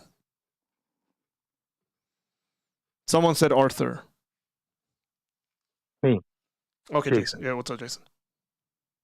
Hey, maybe a little bit of changing the subject. I just want to give you an update on my life, but then I have a question at the end of it. Okay. I think the update is just relevant because that's going to answer my question a little bit better. First of all, I'm going to be going. I just applied to go back to school and study, so I'm really excited about that. Awesome. But literally 2 days after I made the decision I was going to apply, I hadn't applied until today, but 2 days after I made the decision to apply, my mom gave her life to Christ and got baptized. And then, I think it was the 29th or 28th, my dad, who I've always told you about, I don't know if you remember, finally told me Jesus is real. I believe in him. Mm.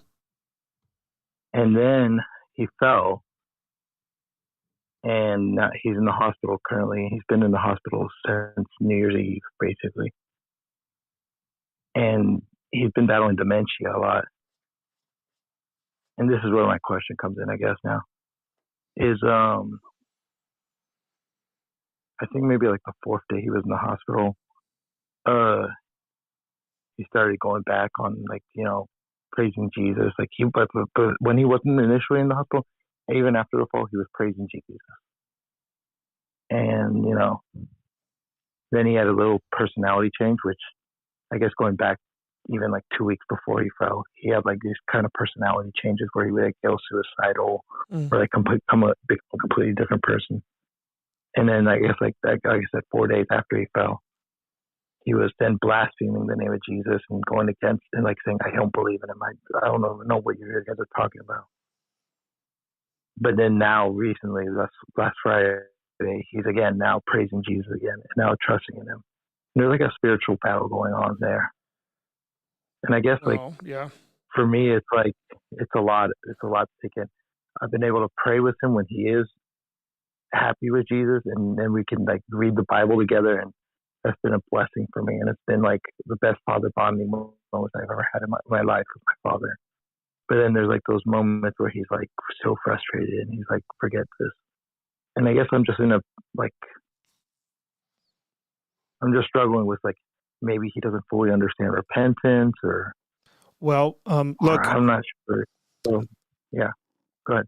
So I remember meeting this guy who was, we were renting from a church, and the guy who was sort of like the caretaker there, he was like kind of the custodian and caretaker of the property, was really, really mean, like insanely mean.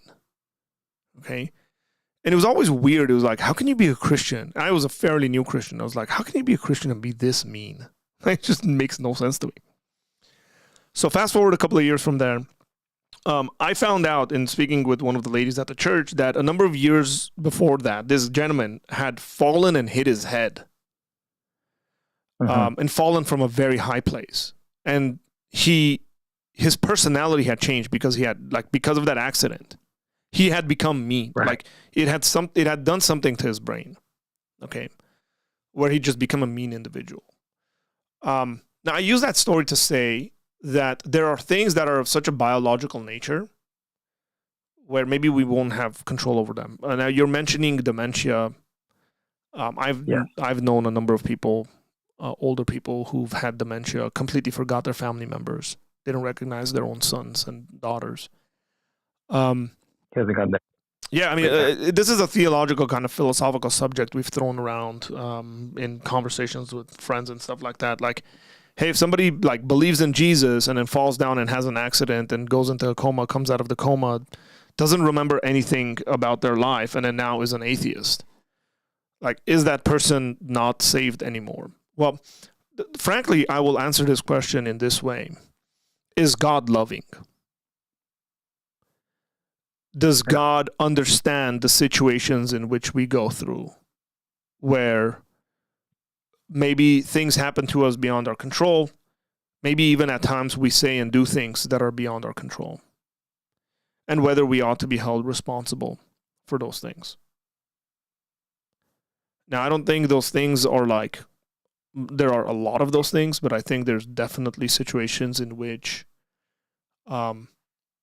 like if I go blind today, like everybody will understand that something physical has happened to me. And so therefore my faculty of sight is no longer working, even though I have eyes.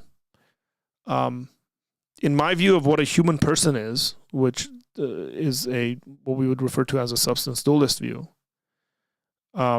your brain is what you use to process information, and it's a physical thing, obviously, and it could be damaged to a certain extent where you can't process information properly.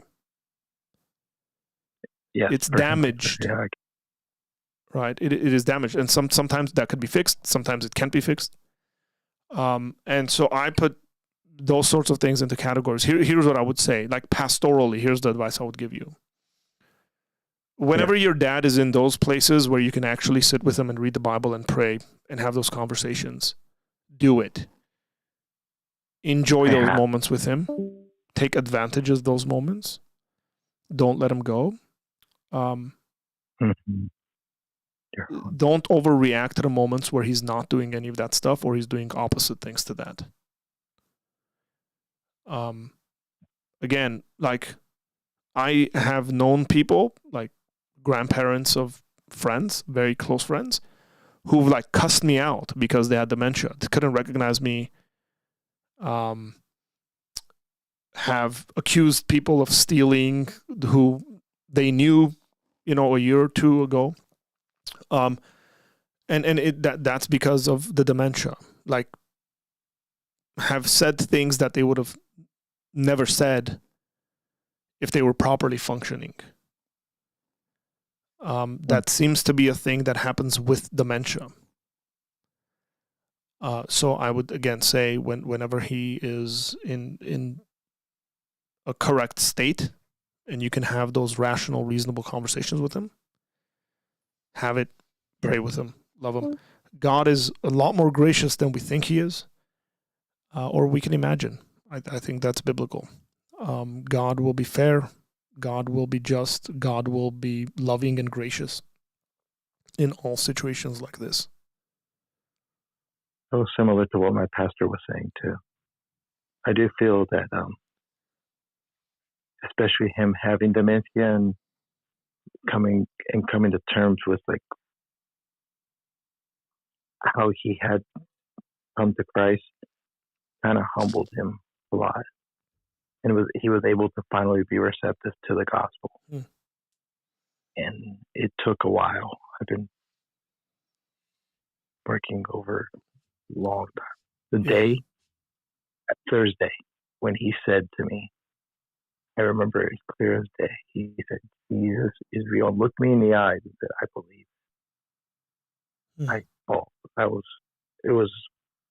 I couldn't believe it almost. I did a double take. Like, wait, what did you say? Like, I never, Arthur, Dude, I mean, that's encouraging. That's encouraging. Yeah. That's one of the things I think I've realized and looked at, and I'm completely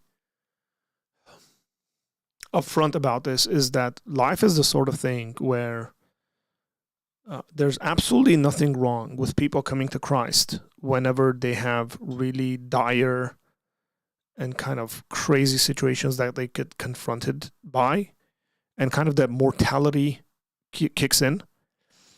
And they go, wait, like, I haven't thought about this stuff properly.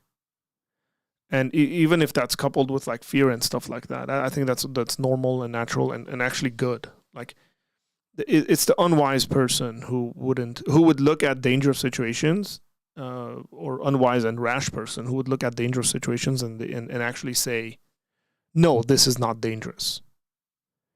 That is not courage. And so when people are closer to kind of the end of their life, and there's things that happen to them, like they can get in a car accident and like be about to, like, in the midst of thinking they're gonna die, and then they make decisions to follow Jesus, and people go, "Oh, you only followed Jesus because you were afraid of death." Yes, and that's a good thing. They're wise. Fear of the Lord. They are wise because they realize this life is like a breeze.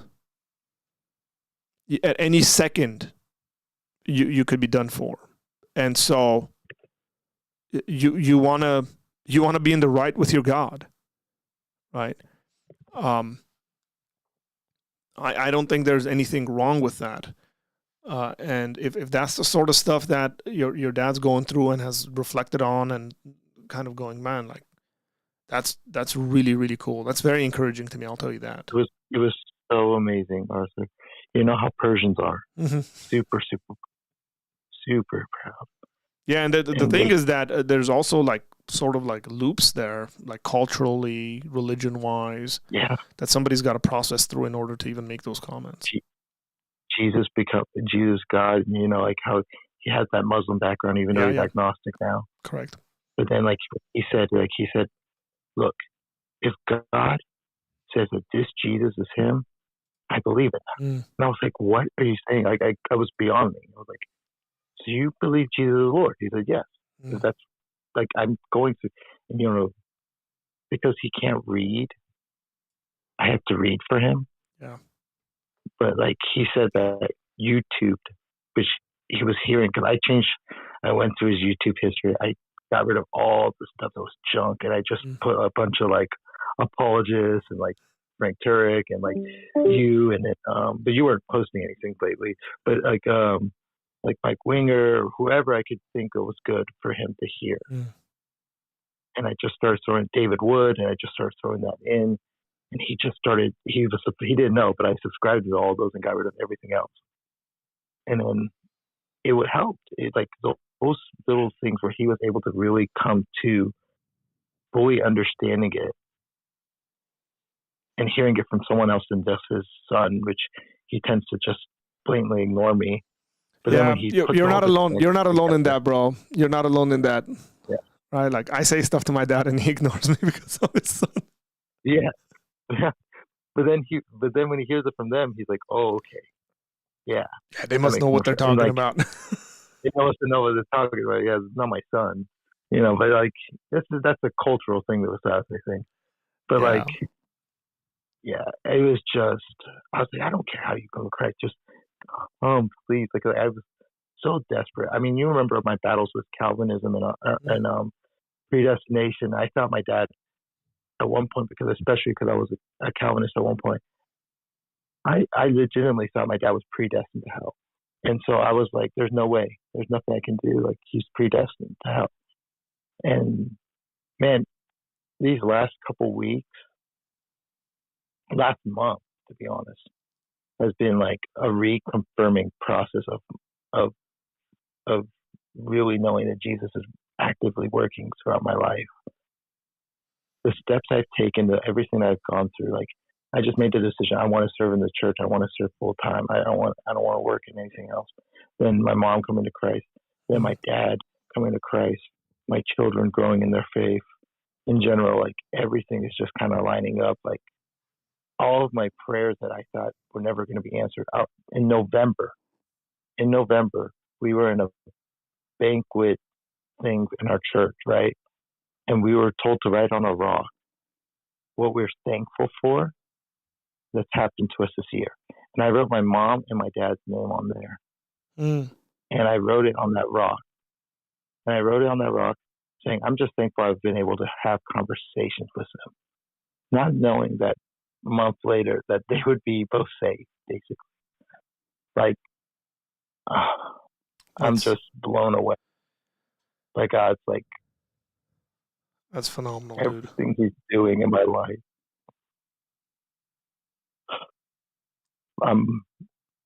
He's truly working in everything in my life. And this all started with just taking a leap of faith of I'm going to go back to school. I'm going to leave behind.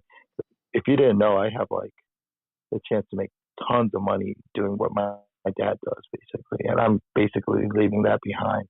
Of course, I still have one property, but could be taking over tons of properties, and I just don't want to do it. I just want to just serve the church. There was parts of First Peter that I was reading about eternal rewards and working towards eternity versus what we can gain here on the earth. And it just really impacted me and said, what am I really doing? This is what I want to do. I know I want to do this full time. I know I want to share the gospel. I know I want to continuously, I'm working through my parents, and just things just started to go boom, boom, boom right after. I'm not saying that. I don't know if God was just blessing me or anything. It was just one thing after another when I started to make these decisions. And that's interesting, man. I'm just so.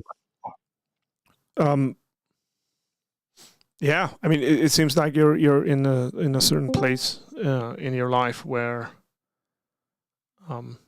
God's kind of letting you see certain things, kind of tip of the iceberg sort of stuff, and that's really cool.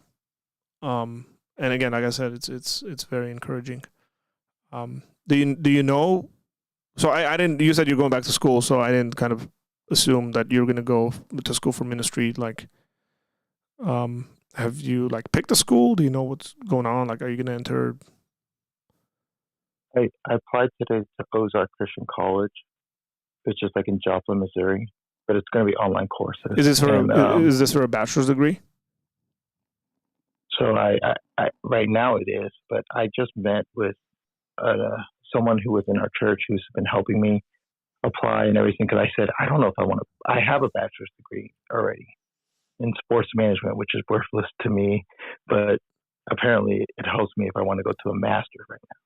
Yeah, And dude, said, I would just enter an MDiv program if I were you. Into what? If I were you and I want to be in ministry, if you already have a bachelor's degree, just enter into a Master's of Divinity program, which is what is going to prepare you for ministry. Okay, yeah, I mean, then I'm hearing it from you, so. Yeah, look, I went to seminary with guys that had like economy backgrounds.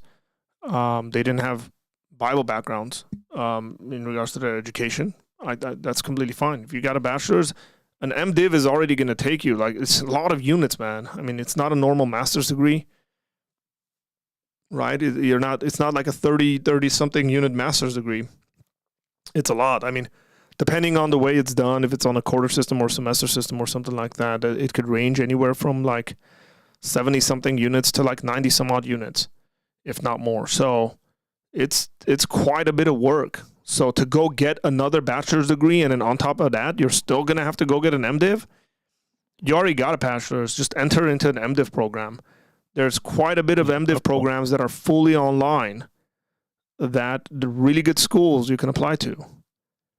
The reason I'm applying to this school is because my church gives a scholarship for it. Okay. And then they're giving me a bunch of scholarships. I may be able to just go there for free at this point. Okay. Because of what they're paying like $2,000 or $3,000 of it, and then on top of it, like there's a lot of like connections with this church and with my church and then this school. I think my current lead pastor passed away in August.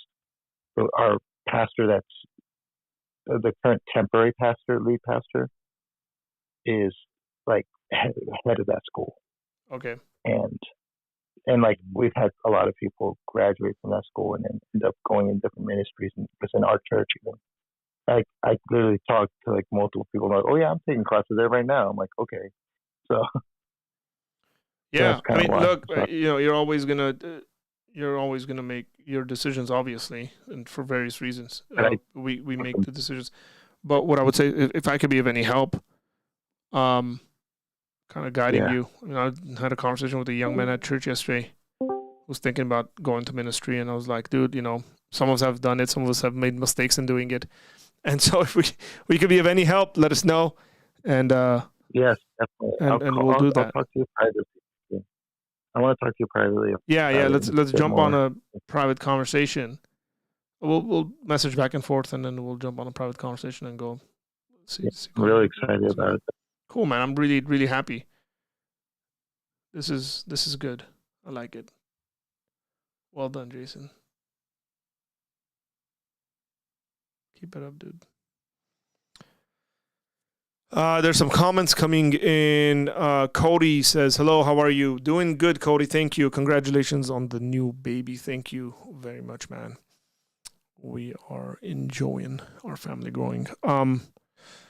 Dr. Octagon says, is the Trinity in the Old Testament?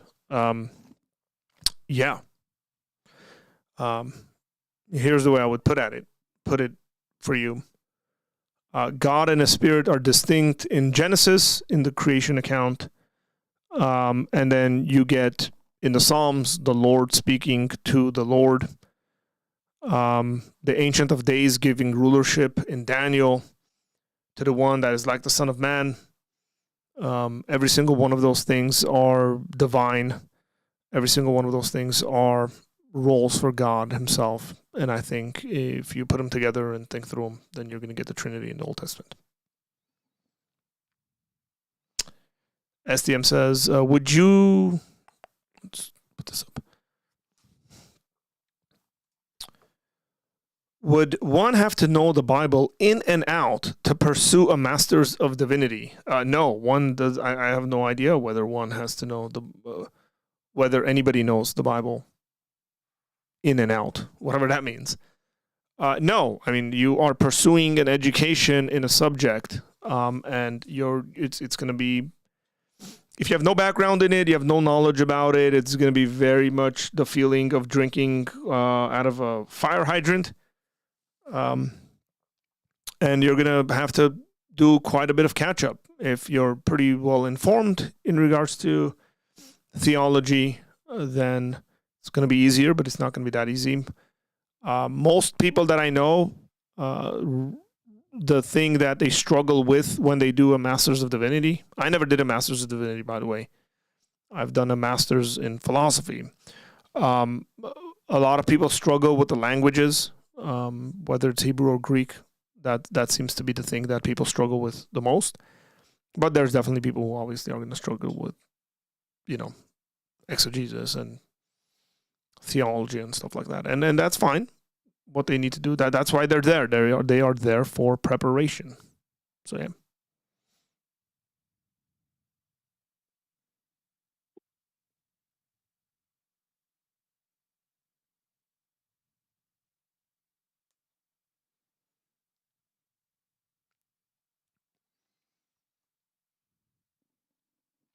There's some more comment. I don't know what you mean with the comment. Guys, always give context to your questions. So if I'm talking and I tend to talk fast and somebody says, what? I have no idea what that what is a reference to what I said. So please give me more. It's like they think you're talking to you directly or something. Yeah, I know it's natural to like, they're like sitting across from me. I'm like, what? It's like 5 minutes later, I'm looking at your comment and you said what? And I'm like, I think it does include some scholarship. The MDiv programs I know include quite a bit of scholarship. You're writing academic papers. So it's hard work. Why is there a question mark there? I think that's kind of given. Or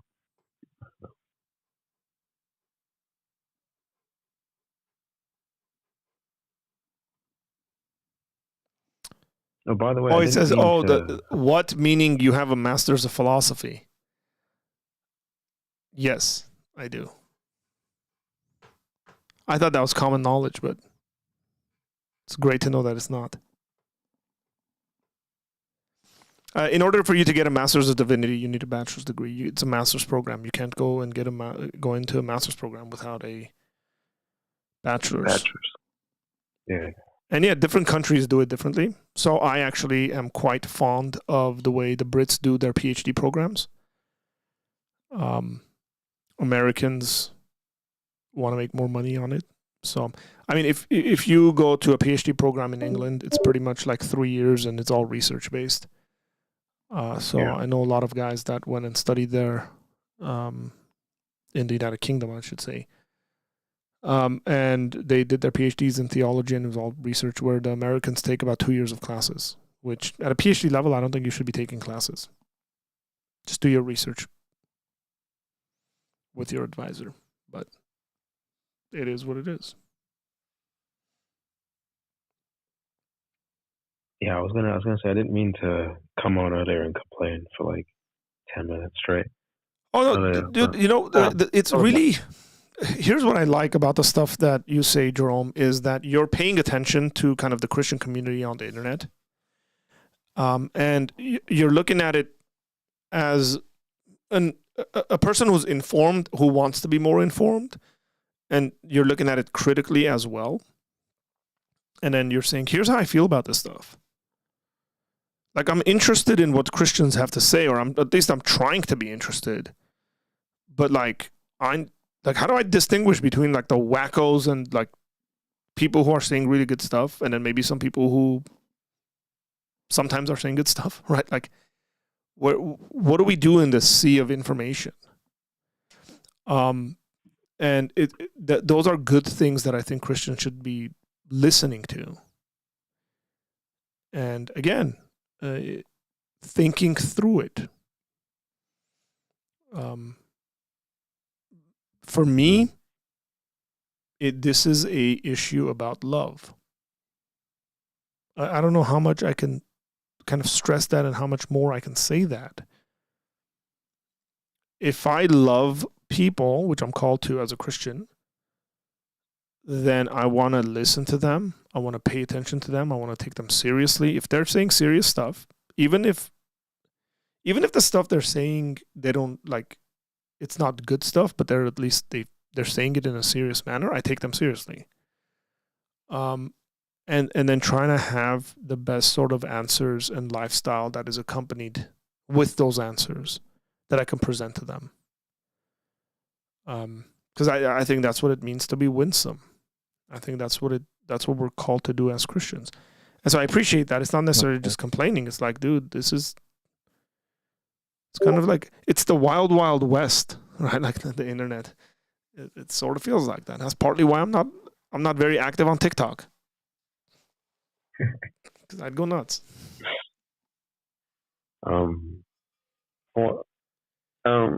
Like sometimes, to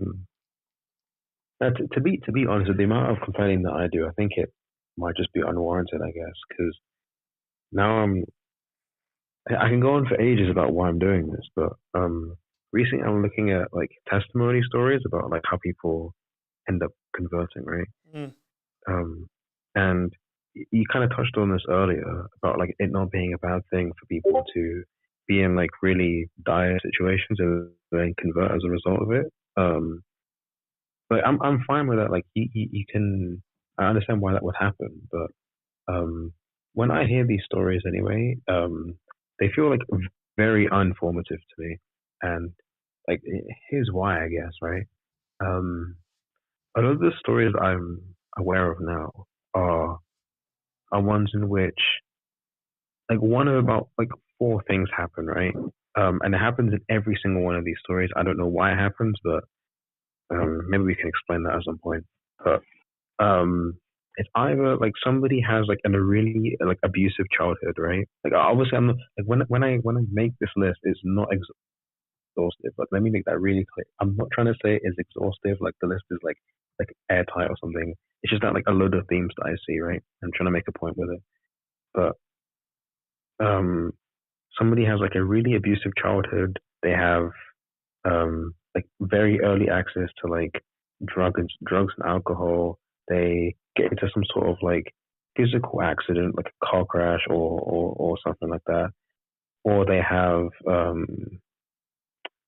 like some sort of existential crisis where they're like considering a lot of different things at the same time, and then like their circumstances line up in really convenient ways that allows them to like convert, right? Now all those reasons can be like good by themselves, but when I hear these stories in like the collections that they exist in, they all happen like together. There doesn't seem to be much variation from those 4 things, right? It seems to be those things and only those things in some sort of like different collection. And for me, it's like uninformative, I guess, because it's hard to relate to them, right? Like it's really hard for me to be like in a mindset where I can understand where that person is like drawing their conclusion from, because I haven't experienced any of the things that they have, even though I think that they're reporting a true story, right? Like when somebody tells me that they're like a really bad like situation, and then they like cried out to Jesus for help, and then something like immediately happened to them to make them like confirm the belief that they've like been like I don't know like led to, I guess, right? When they tell me that, I have no idea what to do with that information, right? Like I look at it and be like, this seems like a pretty good story, but I have no idea what I'm supposed to do about it.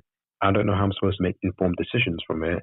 And sometimes I feel like I don't know why this person is telling me this story when they themselves should think that it should be uninformative to me, right? Like I feel like they would be able to tell that it wouldn't be useful for me to hear about this. Yeah. Like, and they tell me it anyway, right? And it's no fault to them because they think that like it's their testimony. They're telling me why they've converted, and presumably because I've asked them and I've asked people like multiple times, like what's happened. But the person telling me this, like some of them like actually think that it's going to be helpful for them to tell me about this like really convenient story that's like lined up in their life, and then like Yeah. I'm supposed to make informed decisions from it, right? Yeah, Yeah. it's funny when I teach evangelism in churches. One of the things that I tell people is when somebody says why they should become a Christian, never share your testimony with them. And About that reason. yeah, the reason is because your testimony is your testimony, and it is not a reason as to why somebody else should become a Christian. That's not the question they asked. They didn't ask, why did you become a Christian? Or they didn't even ask, how did you become? Most of the time, testimonies are how they became Christians. And the individual wants to know why they should be a Christian, which they're asking more kind of objective reasons, right? That would apply to like all humanity. The other thing is like when you read the Bible, you don't really see people getting up there and giving their testimonies and then saying, now you should become a Christian because I've shared my testimony with you.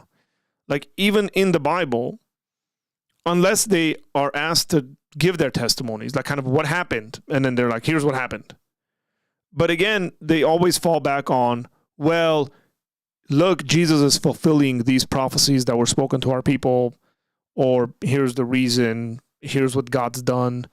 It goes into a more objective kind of universal thing that would apply to human beings that is there. Testimonies are great and they're great for encouragement. They're great for people who probably share in the worldview already, that already believe in God and they believe that God already does that. So I'm fine in people getting up in a church and sharing a testimony and a bunch of Christians that are sitting there who already agree on a bunch of stuff saying, yay, God does this stuff. It's so cool. Kind of what Jason just shared. Like we share in a bunch of stuff in our worldview. And I'm like, yes, that's encouraging. That is so cool to see. But would I use that for a reason for somebody else to become a Christian? No.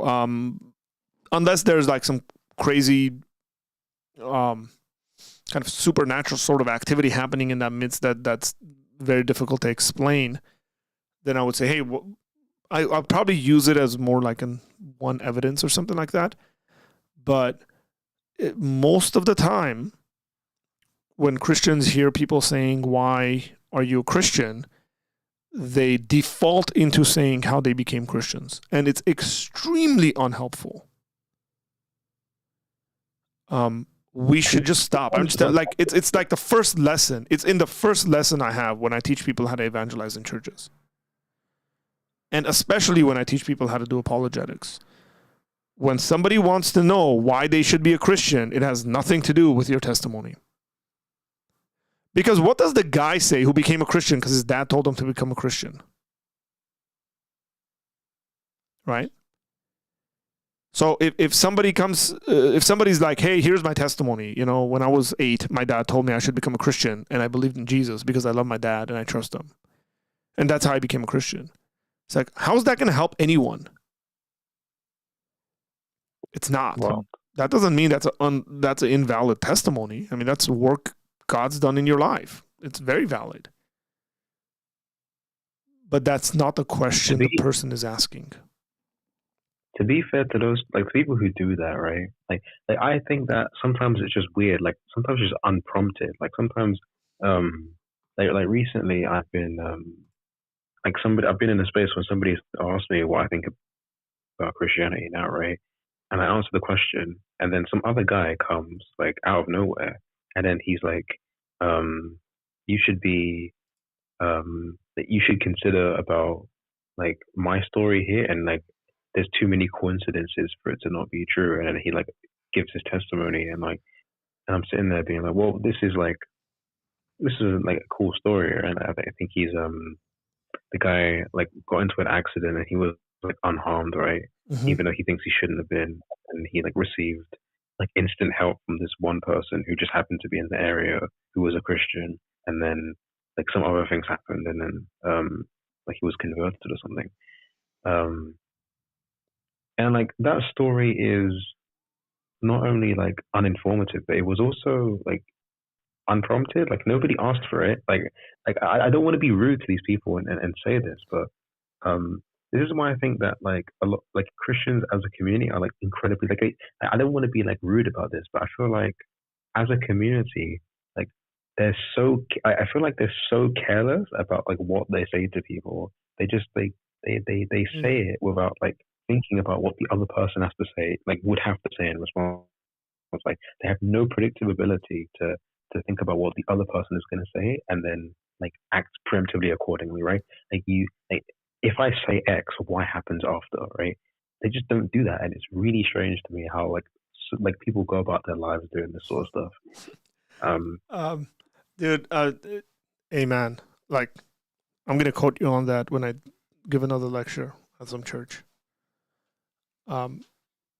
We as a community, I think, and there's a number of people in the Christian community that have been speaking about this for a good amount of time, and they've brought about change in the way we go about this. But we need to learn to listen better to the actual questions people are asking. Again, I think most of the time what happens is these individuals don't have things that they've thought through, processed through, that's beyond their personal experience, that they can share with people. And so what ends up happening is they just kind of repeat whatever they know best, which is their story, without actually just stopping and saying, how is this going to help anyone? Like, I'm a stranger. Here's what somebody could do, right, and be completely in their right to do, is say something like, I'm neither going to believe you or disbelieve you. I'm going to be agnostic on your story you just shared. Like, I can't give you explanations as to how those things happened, all those quote-unquote coincidences, or whether they happened or not. Like, I'm just going to withhold judgment. And then what? Right? Like, if you want to really challenge someone, you could say that. Say, great. I mean, I've trained Christians in doing apologetics and evangelism. And it's very interesting that I see kind of people kind of curl up in their seats when I tell them stop sharing your testimony with people. Because I know that there's been individuals who've told them, oh, your testimony is powerful, like share it. And I know where that comes from. Like historically, it comes from a certain kind of movement and so on and so forth. And then I always kind of go, okay, cool. Let's see it in the Bible. Like when Paul went into synagogues, what does the biblical text say he did? Does it say Paul shared his testimony and people became Christians? Or does it say Paul argued from the scriptures? And when Paul goes to Athens at the Areopagus with the philosophers, does he get up there and say, hey, guys, I was going down the road to Damascus and I had this vision and here's what happened and it was supernatural and I heard. Why doesn't he do that? It's a word of God. That really. Yeah, I know, but right, like he doesn't do that. There's like 2 places in the book of Acts where Paul actually shares his testimony. And both times he's prompted to. People want to know what happened to him. And so she says it. But he doesn't say it necessarily for evangelistic purposes. Right. He goes to Berea and he argues from the scriptures multiple Sabbath days, from the scriptures as to why Jesus was the Christ and the Christ had to suffer and die. Like there's a methodology that he does. There's words that the Bible uses, and some were persuaded to believe. Man, that's an intense word right there, persuasion.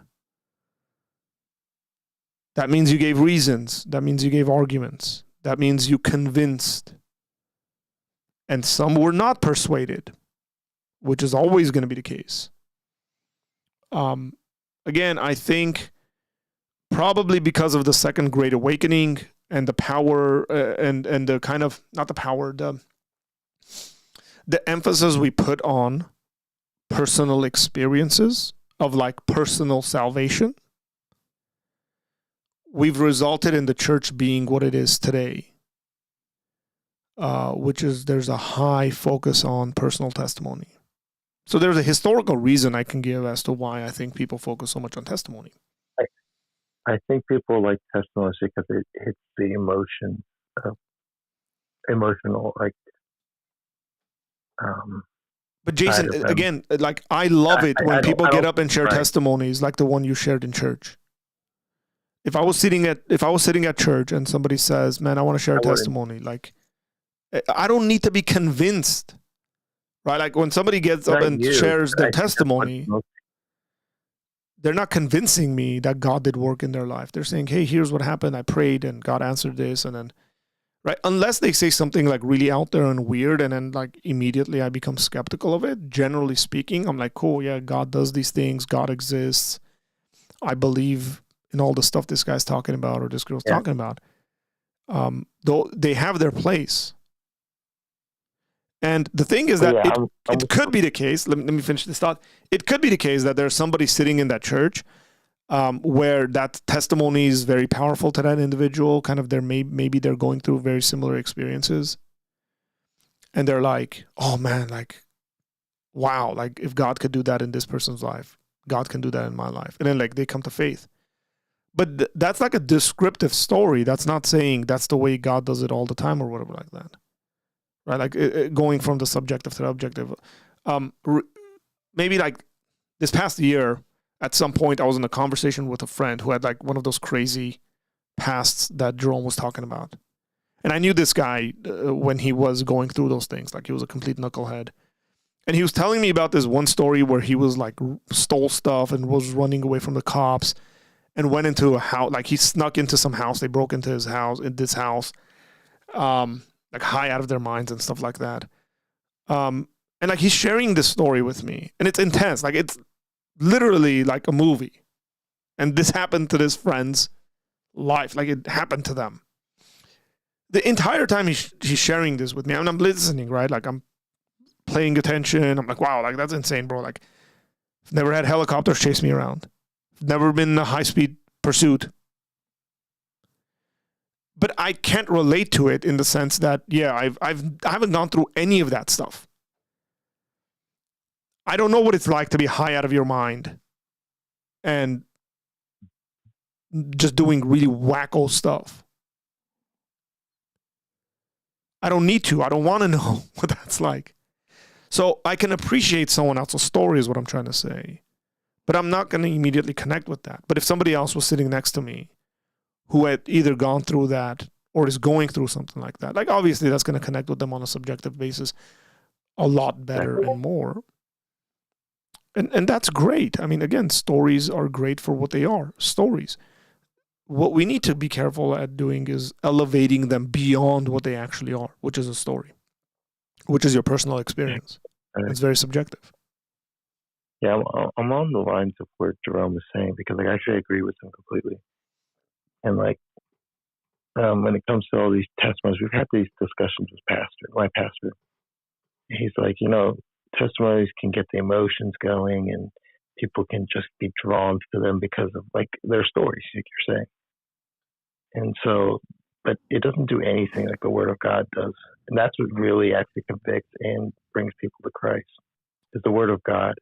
So he's like, he will always say like testimonies are worthless if the Word of God isn't really even present in them. So like, he honestly just doesn't like testimonies at all either. But again, your testimony is going to matter a lot more to people who've actually known you and seen that. Yeah, that's exactly. The other thing. And they know who I am. Yeah, because they see you living it, right? Like yeah.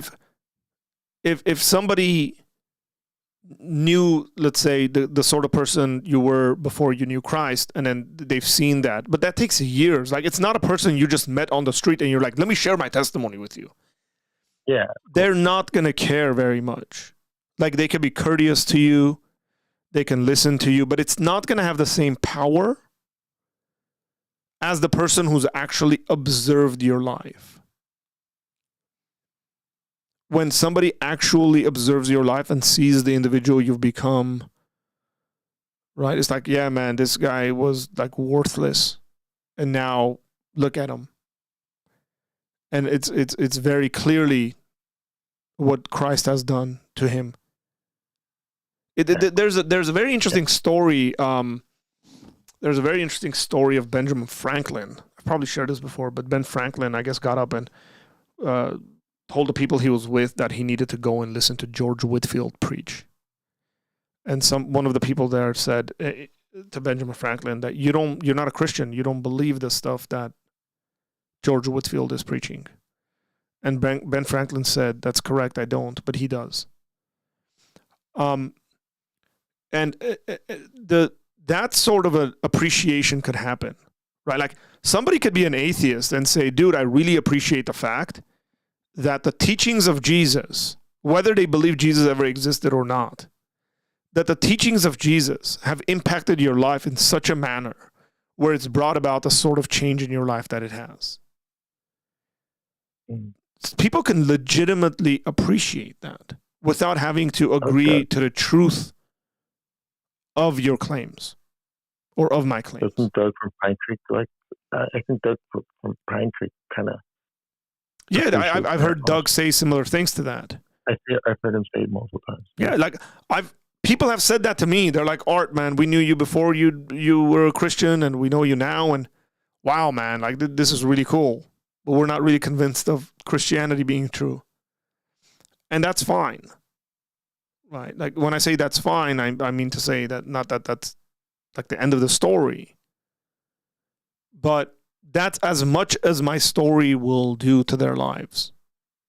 So whenever those conversations come up, my response to that is, hey, I appreciate that. Thank you very much. But I'm not just talking about this as to like how practically it's made a difference and a change in my life. I'd like to speak about whether this is true, universally speaking. Can we have that conversation? But again, you got to know your stuff to be able to navigate that conversation in that area where you can have that conversation beyond your personal experience and story. To be honest, I'm thinking and going further and thinking about this even more. I'm on especially in street evangelism, never once have I been able to even try to give my testimony to someone. To who? It's impossible. It's impossible. Like, where do you start? I even have time. When I was born, like 2 minutes. Yeah. It's impossible. What is it going to matter? They would leave before I could even get to the next sentence. Yeah, I was about to say. Yeah, I don't think I've ever shared my testimony like that. It's very interesting, man. Like Greg Koukl, that I like quite a bit, and he's written the book Tactics. That's Tactics. Something somewhere like right there. I think that's the book.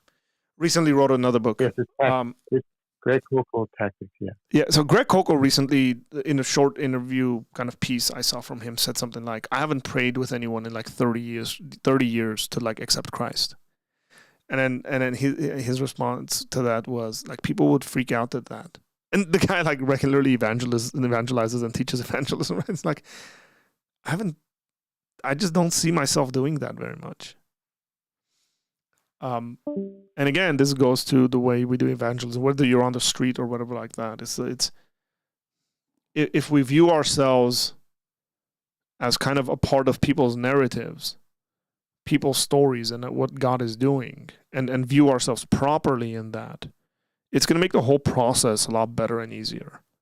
So when Jerome and I were talking about the societal kind of sort of stuff, and I said, I don't take that kind of a burden on myself. Like, I'm not going to solve the world's issues. I don't want to. I'm not arrogant enough to think that I'm going to change the world. Maybe when I was younger, I had those kinds of thinking patterns. But I kind of want to just influence the people that I can have an influence over, that God brings across my path, and be like content in that. And I just, again, whether it's in evangelism, whether it's in teaching, that's, in my opinion, that's one of the best kind of mental states you can be in.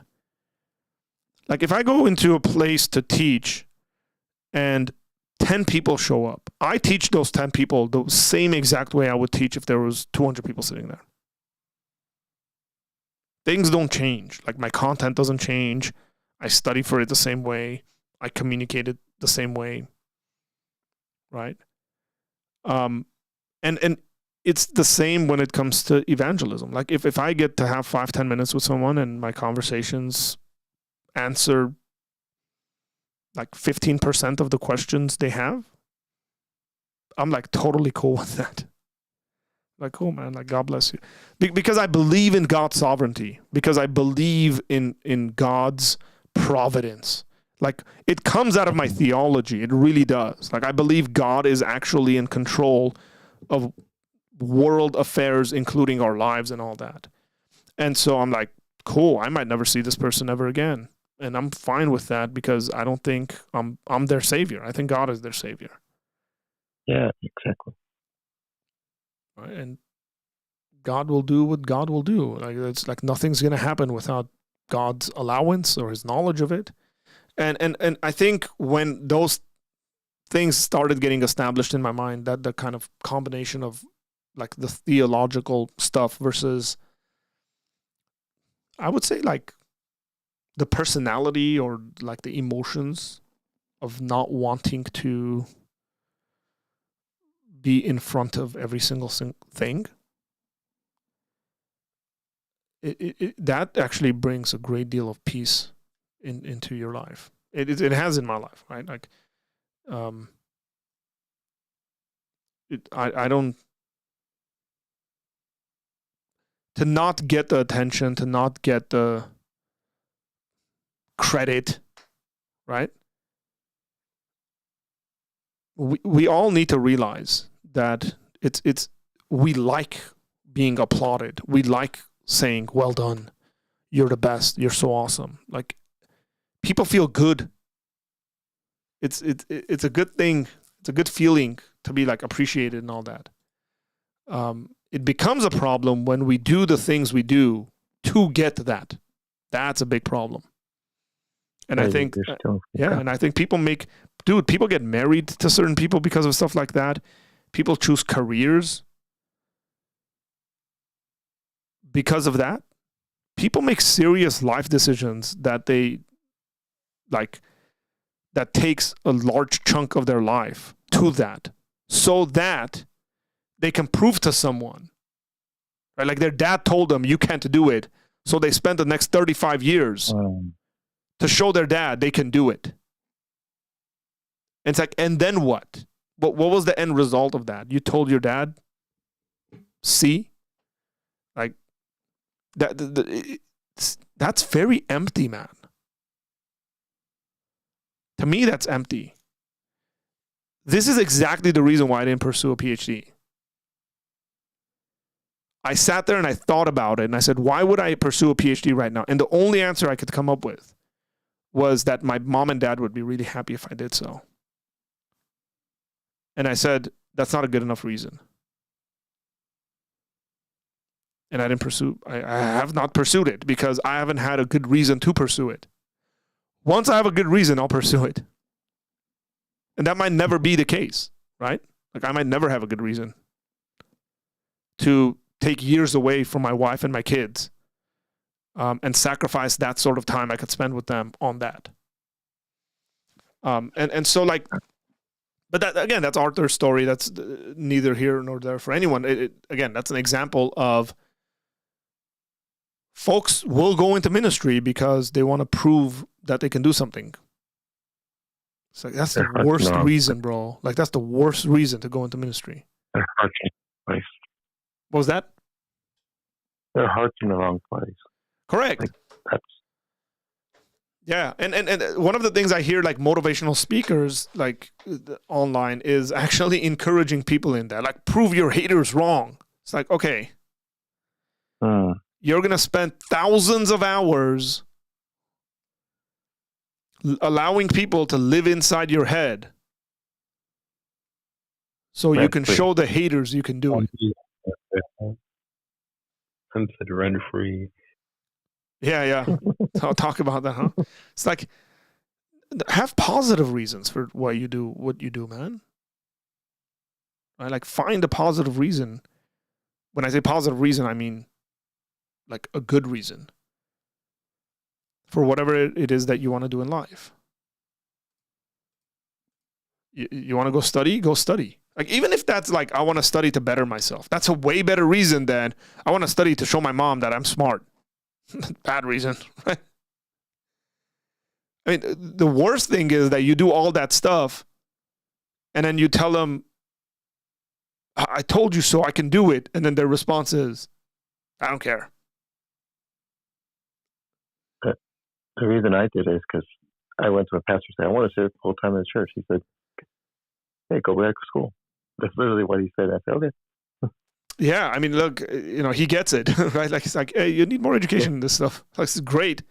You have just do YouTube, he said, Yeah, you have the motivation, you have the zeal, you have the care, but it's like, but you need to be trained like anything else. It's like if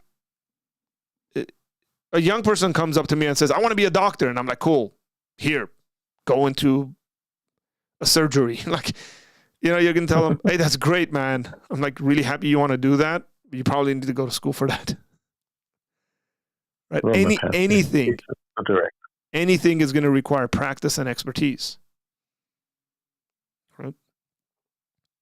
This is why we take 100%. our cars. This is why we take our cars to mechanics who know what they're doing, and not the random guy who's like, oh, what's that part? Let's rip it out. No, probably not a good idea. End up costing you like $800.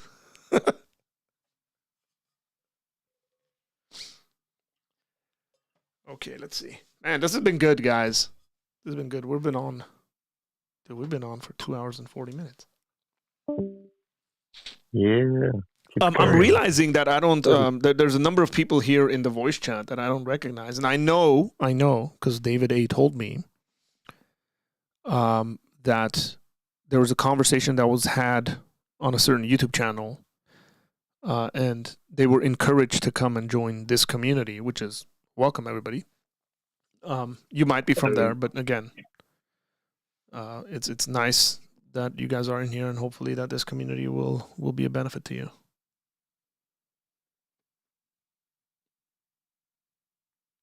I've actually showed your videos by Lunch Bucket. Sorry, say that again. Somebody named Lunch Bucket shared my video. Yeah, Rick. Yeah, he was in the voice chat earlier. Okay, yeah. Okay, sorry, dude, man, I'm just like, internet names are funny to me, right? Okay, this is hilarious because this is so funny. Yesterday, somebody called me Apologia Center at church. Like it was a younger dude, and God bless him. And I just prefer to be called Arthur because that's what my name is. Apologia Center is the organization. Like, but he was like, hey, he was like driving out of the driveway. He was like, yo, Apologia Center. Maybe he forgot my name. I don't know. That's completely fine. If you're watching this, love you, bro. He was like, dude, I watch your stuff. They're really well done and it's cool and stuff like that. I was like, thanks. It's just internet names are so funny to me because I'm like, wait, people can't be named. Like, yeah, I mean, you're just not avoiding that. Unfortunately, like, there's never going to be a world where you don't get caught out. So. Oh yeah, I know. Good luck. I know. Well, and the other thing is that the other thing is that I hate it when people call ministries after their names. Right? Like such and such ministries. Like, and it's the person's name. Like, I really don't like that because it makes the ministry connected to that person. And if that person does anything stupid, or if that person dies, like the ministry is like attached to them. And there was a certain culture in the United States, probably like post Billy Graham, I would say, maybe earlier. Somebody can correct me on that. Where people just like there's a bunch of ministries that were just named after people, and I really don't like that. But and then again, the other thing, it's not like it's any better because then you start getting called that.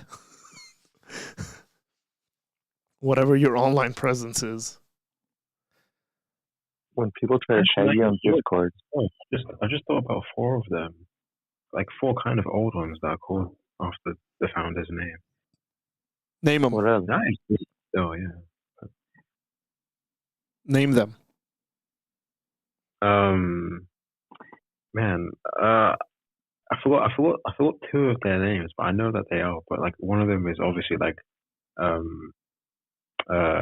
Ravi Zacharias' one. I remember. Correct. And Obviously, what they try to do is actually rebrand at a certain point when he was getting changed- older they to RZIM. acronym. They were an acronym.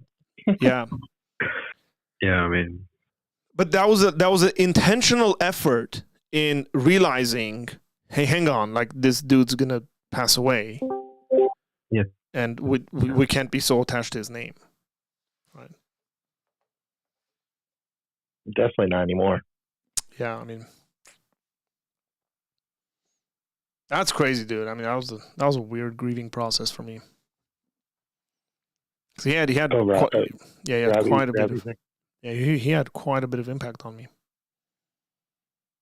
a lot of people. what year did he die again? I forget. I can't tell you. I don't know. Like, I don't remember. It was what happened before. 16, 15. I don't No. remember. I don't remember a point where he was alive. So must have been after, like. Oh wow. Yeah, you probably found out about him after all the stuff. Yeah. I have pictures with him. Oh, You have okay. pictures of them? Yeah, he actually offered me a job. Whoa. Yeah, I was in school at the What time. 2020, man. I thought it was earlier than that. Wow. Whoa, Feels like bro. it was earlier. Yeah, he passed away. So I met him. I took a group to see him, and I had like a lot of friends that were connected to the ministry, who were working for the ministry, or the ministry had funded them to go to school, all sorts of stuff like that. But he had come out to speak around here, and I took a bunch of people, ended up meeting him, take some pictures, and then I got to meet him again. And no, sorry. He then he was like, tell me about yourself. And so I told him where I was going to school and why, and because I told him he'd had an impact on my life and all that. And then he was like, dude, when you graduate, get in touch with our ministries for a position. And then I had a friend who knew him pretty well, and had brought me up in an email or in a conversation and stuff. And he had a phenomenal memory. He had remembered that conversation. I was like, wow. But yeah, I mean, again, for me, that was like, I literally didn't speak about the situation for like a year with people. Anybody who would come up to me and ask me my comments on it, I would be like, I don't want to talk about it. And Wow. yeah, like Yeah, it was a of course. legitimate Wow. like grieving That makes sense. process, because it was like Yeah. losing a mentor, twice basically, right? Yeah, it was intense, and again, like just like the apologetics community and people who were involved, and it's kind of like crazy. Recently, I was in a conversation with someone that was like a lot closer to the situation and all that, and like when he was telling me what he had to go through, and I was like, oh man, this is intense. But again, those are always like, man, we're frail. We are like we need good people around us that keep our feet to the fire and can call us out, right? And get in our faces whenever we're like in any kind of a leadership position, doesn't matter what it is. I remember watching like a whole documentary on the ethics of like the financial downfall of 2008. And some of these guys were saying that the big corporations had created a culture in which you couldn't say anything negative. Like it was basically like negative thinking you were bringing in to the institution. And so individuals that were seeing serious financial issues, like serious issues that could be problematic financially, weren't speaking about it because they were scared to be those people who were bringing the negativity into the room. Like weirdly, like new agey kind of thinking in the business world. And so it basically created an environment in which people were just saying positive stuff. And I remember like hearing that and then thinking about the Old Testament where the false prophets were like, "Hey, you're going to go win the war." And then the actual true prophet was like, "No, you're going to die. Don't do that. You're going to lose this." It's like nobody pays attention to the actual prophet. It's like, no. What was that? Huh? Was that Jeroboam or whatever? King. In Chronicles, right? Yeah, it's either in Chronicles or Kings. But it's like, it's very interesting that you can actually have like major institutions fall victim to that sort of thinking.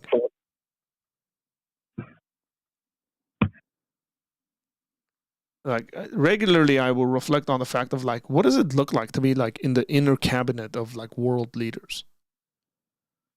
And then they want to make a decision. There's like 20 of you guys sitting there, and you're the guy who thinks you shouldn't do what they're saying you should do. Like it takes a lot of courage in a situation like that to be like, "No, guys, I think this is a bad decision." You're like the only one. That's so sort of why we want people with good character to be in leadership positions. So crazy that you knew that. Maybe someone like John F. Kennedy. I mean, I don't know much about him, but maybe that's what happened. He stood up for the truth. Maybe so, yeah. I mean, there's like all sorts of weird thinking around what happened to him. But I'll tell you on a very, very way, much less of a degree than that, is like even in church. Like I've been in church leadership meetings where you get a pastor or a leader who's like, "Hey, I think, God's telling us to do this. And I think," or even if it's not like even God telling us, like, "I think this is the direction we should go in." And whether there are individuals in that group that actually legitimately disagree with reason, who will say, "No, we shouldn't. Like, I love you, and I think you have good intentions to do whatever it is that you're saying we should do. But it's probably a bad decision." Like, it's difficult. Like, those conversations are actually hard. And if those conversations are hard, like leading a church and a congregation of, anywhere from 50 to like 300 people, they're definitely very, very hard when it comes to global politics and what that looks like. I think Chuck Colson, who was called Nixon's bulldog, who was a part of the whole Watergate scandal, he ended up like going to jail and then becoming a Christian and started a prison ministry. I think he had written about a number of these things as to like how that stuff went down, like the decisions they made that nobody objected to in Nixon's cabinet that ended up leading them in those directions. I've watched a number of interviews with him when he was alive. You can still find all this stuff on the internet, but it's very, very interesting to me, and we should always be aware of it. And that's partly why you should like always surround yourself with individuals who aren't scared to tell you the truth and who are confident enough and aren't reliant on you to tell you you're wrong and you shouldn't do certain things and it's a bad idea or whatever, regardless of how influential you might be in certain situations. Hey, David, good night, man. That's why I'm friends with you. That's why I'm friends with you. I'm not understanding you. Invite people. Invite people to offend you. Oh yeah, I'll tell you this. I've called up multiple people who are mentors in my life, and I told them, hey, I need you to be on my board for Apologia Center because you don't really care much about my opinions. Like you're an individual that will pull me aside and say, hey, what are you doing? And I've those conversations have happened whenever there's been a downfall of a major person within like Christian circles, evangelical circles. That I've looked at it and said, dude, if that person made decisions in their life that ended up leading them down that kind of a road, like who am I to think that might not happen to me? And so I've called up people and said, I need you to be that voice around me.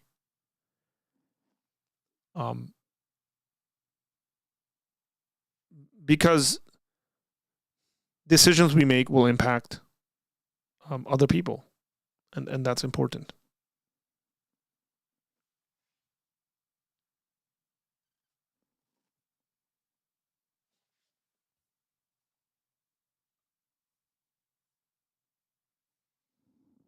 So you're worried about Man City?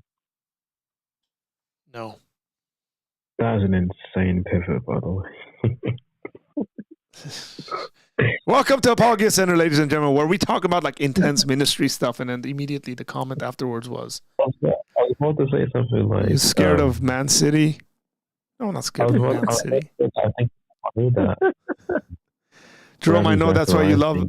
Jerome, I know that's why you love this channel.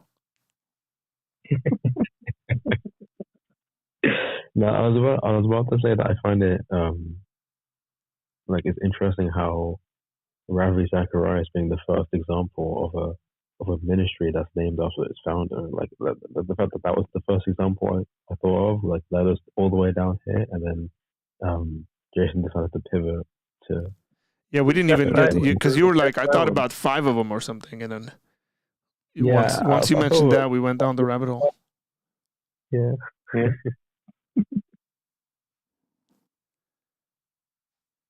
Yeah, it's kind of like this old school sort of thing, man. When I say, it's funny to say old school, but I think like that sort of thinking was active between like the 40s and 50s to like the 90s,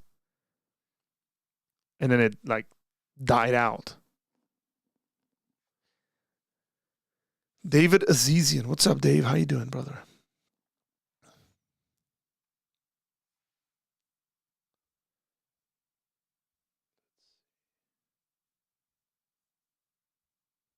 So I haven't been paying attention to Discord. Have you guys actually been having conversations and group chats and all that stuff? Kinda. Today, I've been kind of absent on it. Today was the first time I typed in there in about 2 months. I'm not gonna lie. You got attacked. Yeah. By you, bro. It was me. It was your fault, so. It's always my fault. Yeah, don't out me, bro. I'm trying to help. Nah, it's fine. Don't worry. Yeah, I was, because I don't want to like moderate every single thing because I can see it just draining my energy. But one of the guys, is his name Occam's Razor? Yeah, there's Occam's Razor and there's Occam's Beard, 2 different people. But he's a moderator on there, and me and him have been speaking about kind of coming up with rules, and like people have to assign to essentially that if they're going to be part of the community, because we want to keep it all like cordial and friendly, and it's very interesting because you can have something and then a couple of people can come in there. Not that this has happened, and like ruin it. And so we want to be able to be in control of that stuff because, we want to create a proper space for that kind of these kinds of conversations. So honestly, no, I'm not sure. Rule number 1, love the Lord your God with all your heart, soul, mind, and strength. Well, I kind of want us to have space for atheists in our group. So they're like, no, that's like done. I called him out a little bit today. I called him out a little bit. You called who, Jerome out or atheists? No. Christians today. Oh. I was gonna say that I don't think it's like, it doesn't seem that necessary right now. Like, I feel like there's like two groups, right? Like that I've identified when thinking about this. There's like 3 Christians and about 2 atheists, maybe about 3, maybe 3 on these who talk about like various different things on like the theology area, and then there's everyone else, right? Who just says like, I don't want to say random, that sounds rude, but like any number of different things, right? That reference any number of other things. Well, that's why we have general chats. Yeah, exactly. So I don't think that there's like a lot of weird things happening, like a lot of like clashing between different groups of people, but so yeah, not to say that has happened. Actually, like this is when he actually introduced himself whenever he became a mod and reorganized kind of the chats and stuff like that. And we were having those conversations back then as to creating a mechanism in which people come into it and kind of know the rules and the DNA, you could say, of it.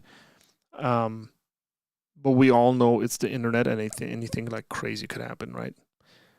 Yeah, sure. And so we're not trying to be reactive to anything. We're seriously trying to be proactive of creating a community where people can have these conversations and be like normal about it. Well, I would say this. The days where we had like, where you would like get on Discord and you'd find like 100+ messages within an hour, that only happens maybe once a week or twice a week now, instead of every single day. Bro, the Ethiopia arc, bro, that was funny. Like when I was there, like that's what was the most active, bro. Like when I was that whole period, I don't know what happened. People for every day. All the time. It was actually funny. I don't know why it was that, and then when I left, it died down. For hours. Something about being in that country just caused a lot of weird things happening. Bro, it's ancient. It's ancient. It's the ancient Christian heritage in that country. The Ethiopian eunuch, man. There's something about it. It's like your blood calls out for it. Hey, you know, that story is actually quite cool, though. The one that's in the one where the guy gets converted through talking to. That's a good cool story. I do like that one. Philip and the eunuch. Yeah, that's a cool story. My favorite part of that story is actually like the whole transportation thing. Yeah. Or however you say it.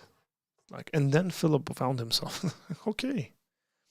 But no, on the real, like that passage is very interesting because the response of the eunuch is, and what a lot of people don't know, because immediately they think eunuch, they think, the guy is a very high government official. Like, he's not some random dude, and he's inquisitive, right? Like he's reading it and he's like, dude, I don't understand this. Like, who's this talking about? Like, there's an openness of the heart and mind, and then when everything is said and done, he's like, there's some water. Why can't I get baptized? Instant baptized. So here's a question. Here's a question I have for you, Jerome. Like, is that sort of kind of immediate action a part of like Ethiopian culture and like DNAs? Like, just you guys are just like that? What, instant action? Yeah, like it's interesting, right? Like the guy like figures out a bunch of stuff and he's like, I got to do something about this. I don't know, like there are cultures that like it's kind of built into it, like kind of like Koreans and small businesses. Oh, okay. Right, like it's like, I don't know, innovation, decision making. Like there's a number of things that could be said about Armenians. It's like, if I read it, I recently read an ancient account of, it was either a Rome, I think it was a Greek captain that was lost somewhere. He ended up then he figured out he was lost in Armenia because he found like a village and went into it. And then he asked them, like, where am I? And essentially they told him, you're in Armenia. But there's a whole scene that this guy wrote about where they invited him for dinner. And he talks about the food that is on the table and the alcohol and the drinking and the singing. And I'm like, dude, that's like, we still do that. It's like, that is so much like an Armenian home of what this guy experienced. Nothing's changed in 2,000 some odd years. That's the sort of stuff I'm talking about. Like, it does something about this Ethiopian eunuch kind of say to you, like, yes. Mm-hmm. Thing is, the story is not that long though, so I'm not sure how much I can take from it. Well, the thing is, like, he's like, I don't understand this, and then it's explained, and he's like, there's no water, let me get baptized. Yeah, I'm not sure because I feel like, at least from what I'm aware of, Ethiopian people tend to be kind of like lax about like taking actions. Oh, interesting. Okay. To where they'll be like incredibly late about like doing certain things, or they're like very, very relaxed in general. So I'm not sure how well that translates. That's very interesting. Sort of the opposite of that. It's like, I will say that like maybe my sample size is that. Like obviously I'm not like aware of that many, but I'm aware of like my family and the connections there. And I haven't been there for that long.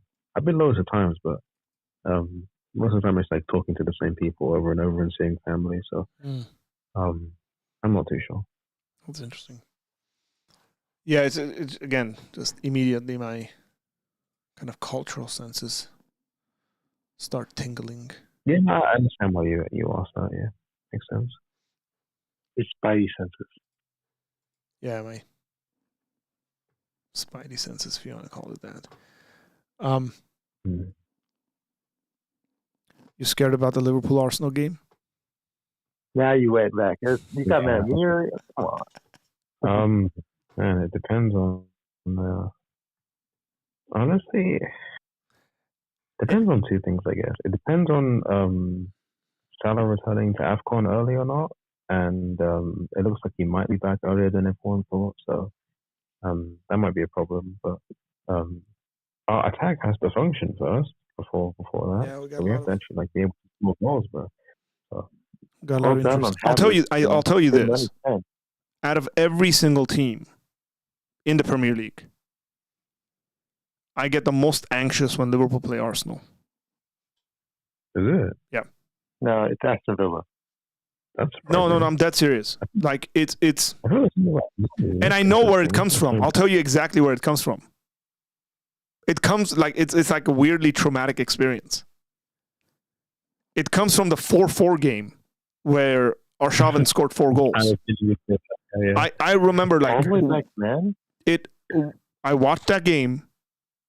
I remember exactly where I was sitting, what I was doing. Like it was crazy, and I was just like, I can't do anything.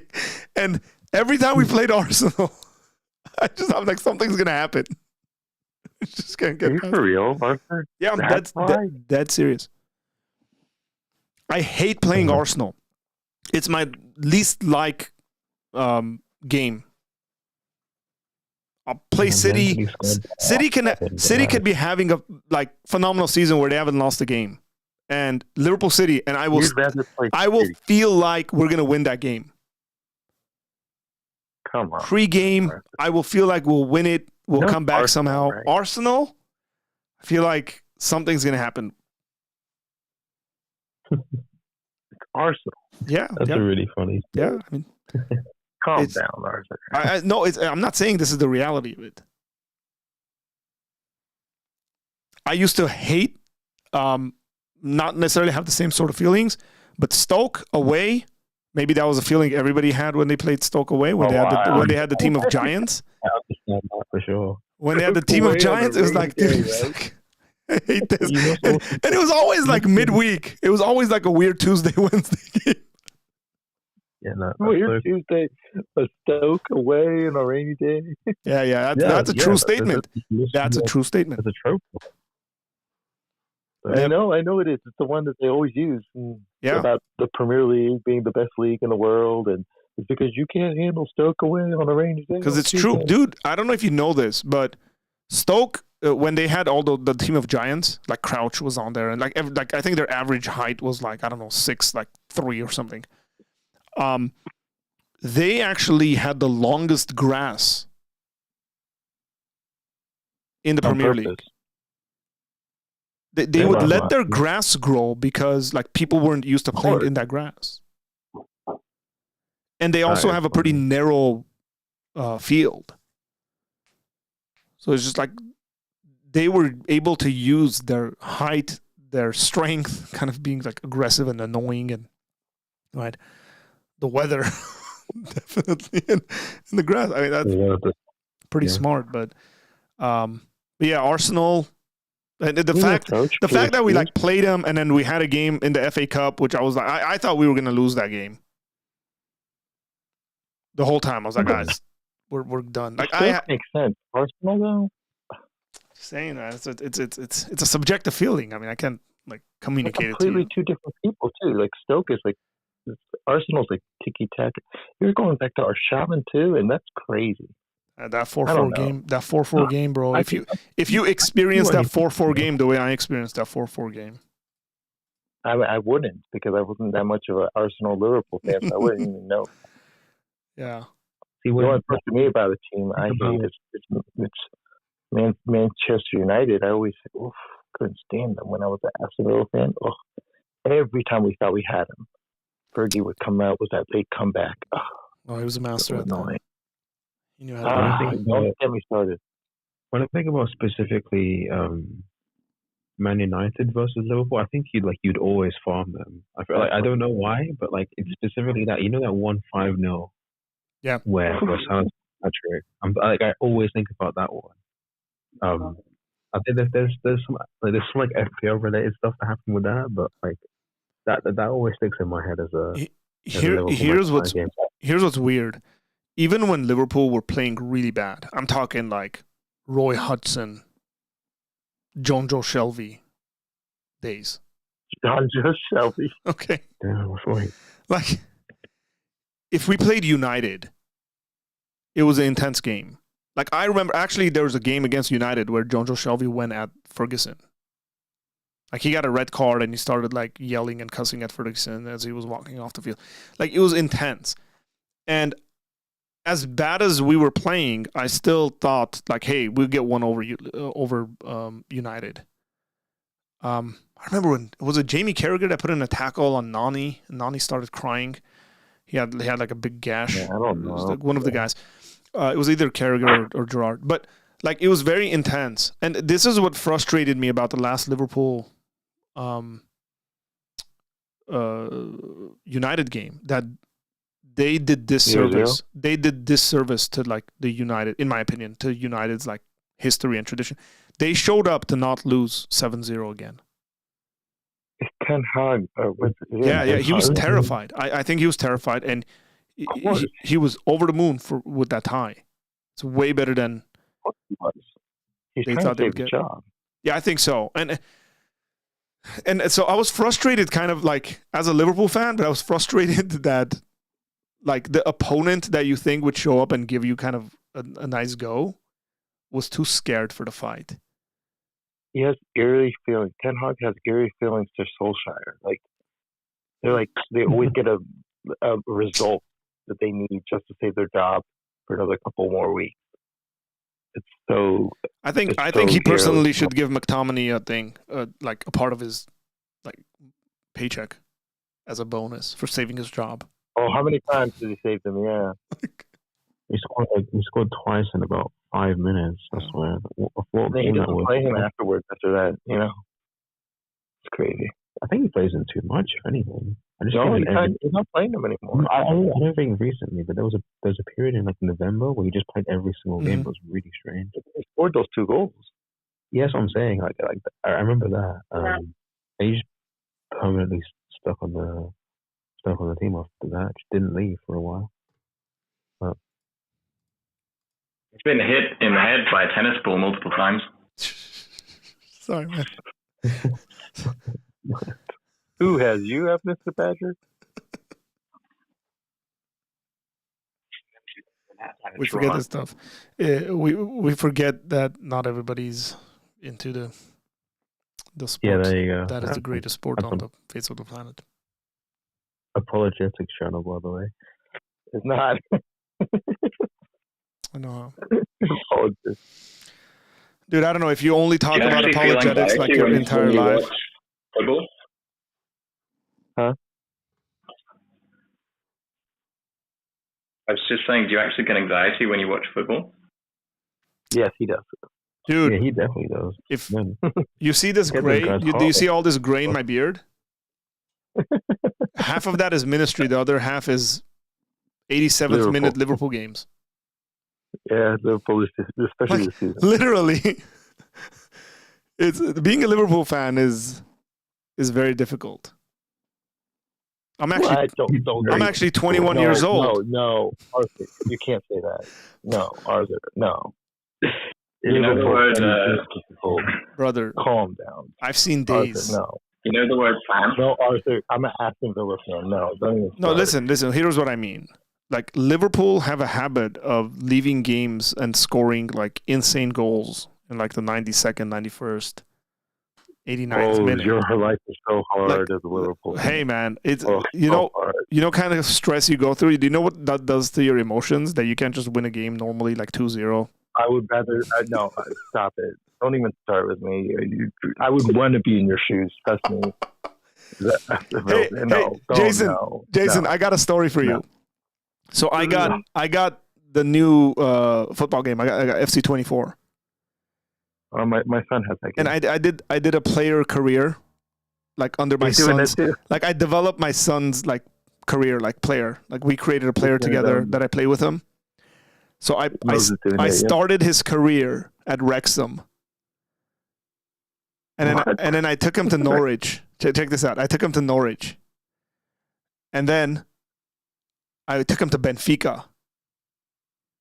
Won the league with all these teams. Okay, took him to Benfica, and then I went from Benfica to Aston Villa. Oh, nice. Okay, I took Aston Villa to a second place finish in the Premier League. Yeah. So I got him Champions League with the expense of kicking Liverpool out of the Champions League. I had a game against Liverpool towards the end of the season. Right. I beat them. Right. They got fifth place, and then I left them and went to Liverpool. Right. What? Okay. You traitor. Interesting. That was the end of the like the goal. That was the goal to get to Liverpool, right? And then you're done. Yeah. Yeah, I'll probably play like a season or two and then be finished. Yeah, Moses started at Sporting Kansas City, and he got loaned out to Portland for some reason, and now he's going to Burnley. He's trying to get to Aston Villa. Hey, it's a good team. Let me turn this YouTube stream off. Hey, folks on YouTube, thanks. We're kind of just shooting the breeze. That was an insane way to end the YouTube stream, by the way. Let me just turn this off, guys. Bye. Well, yeah, I mean, it's past midnight. See you guys. For you, it's 8 a.m. over there.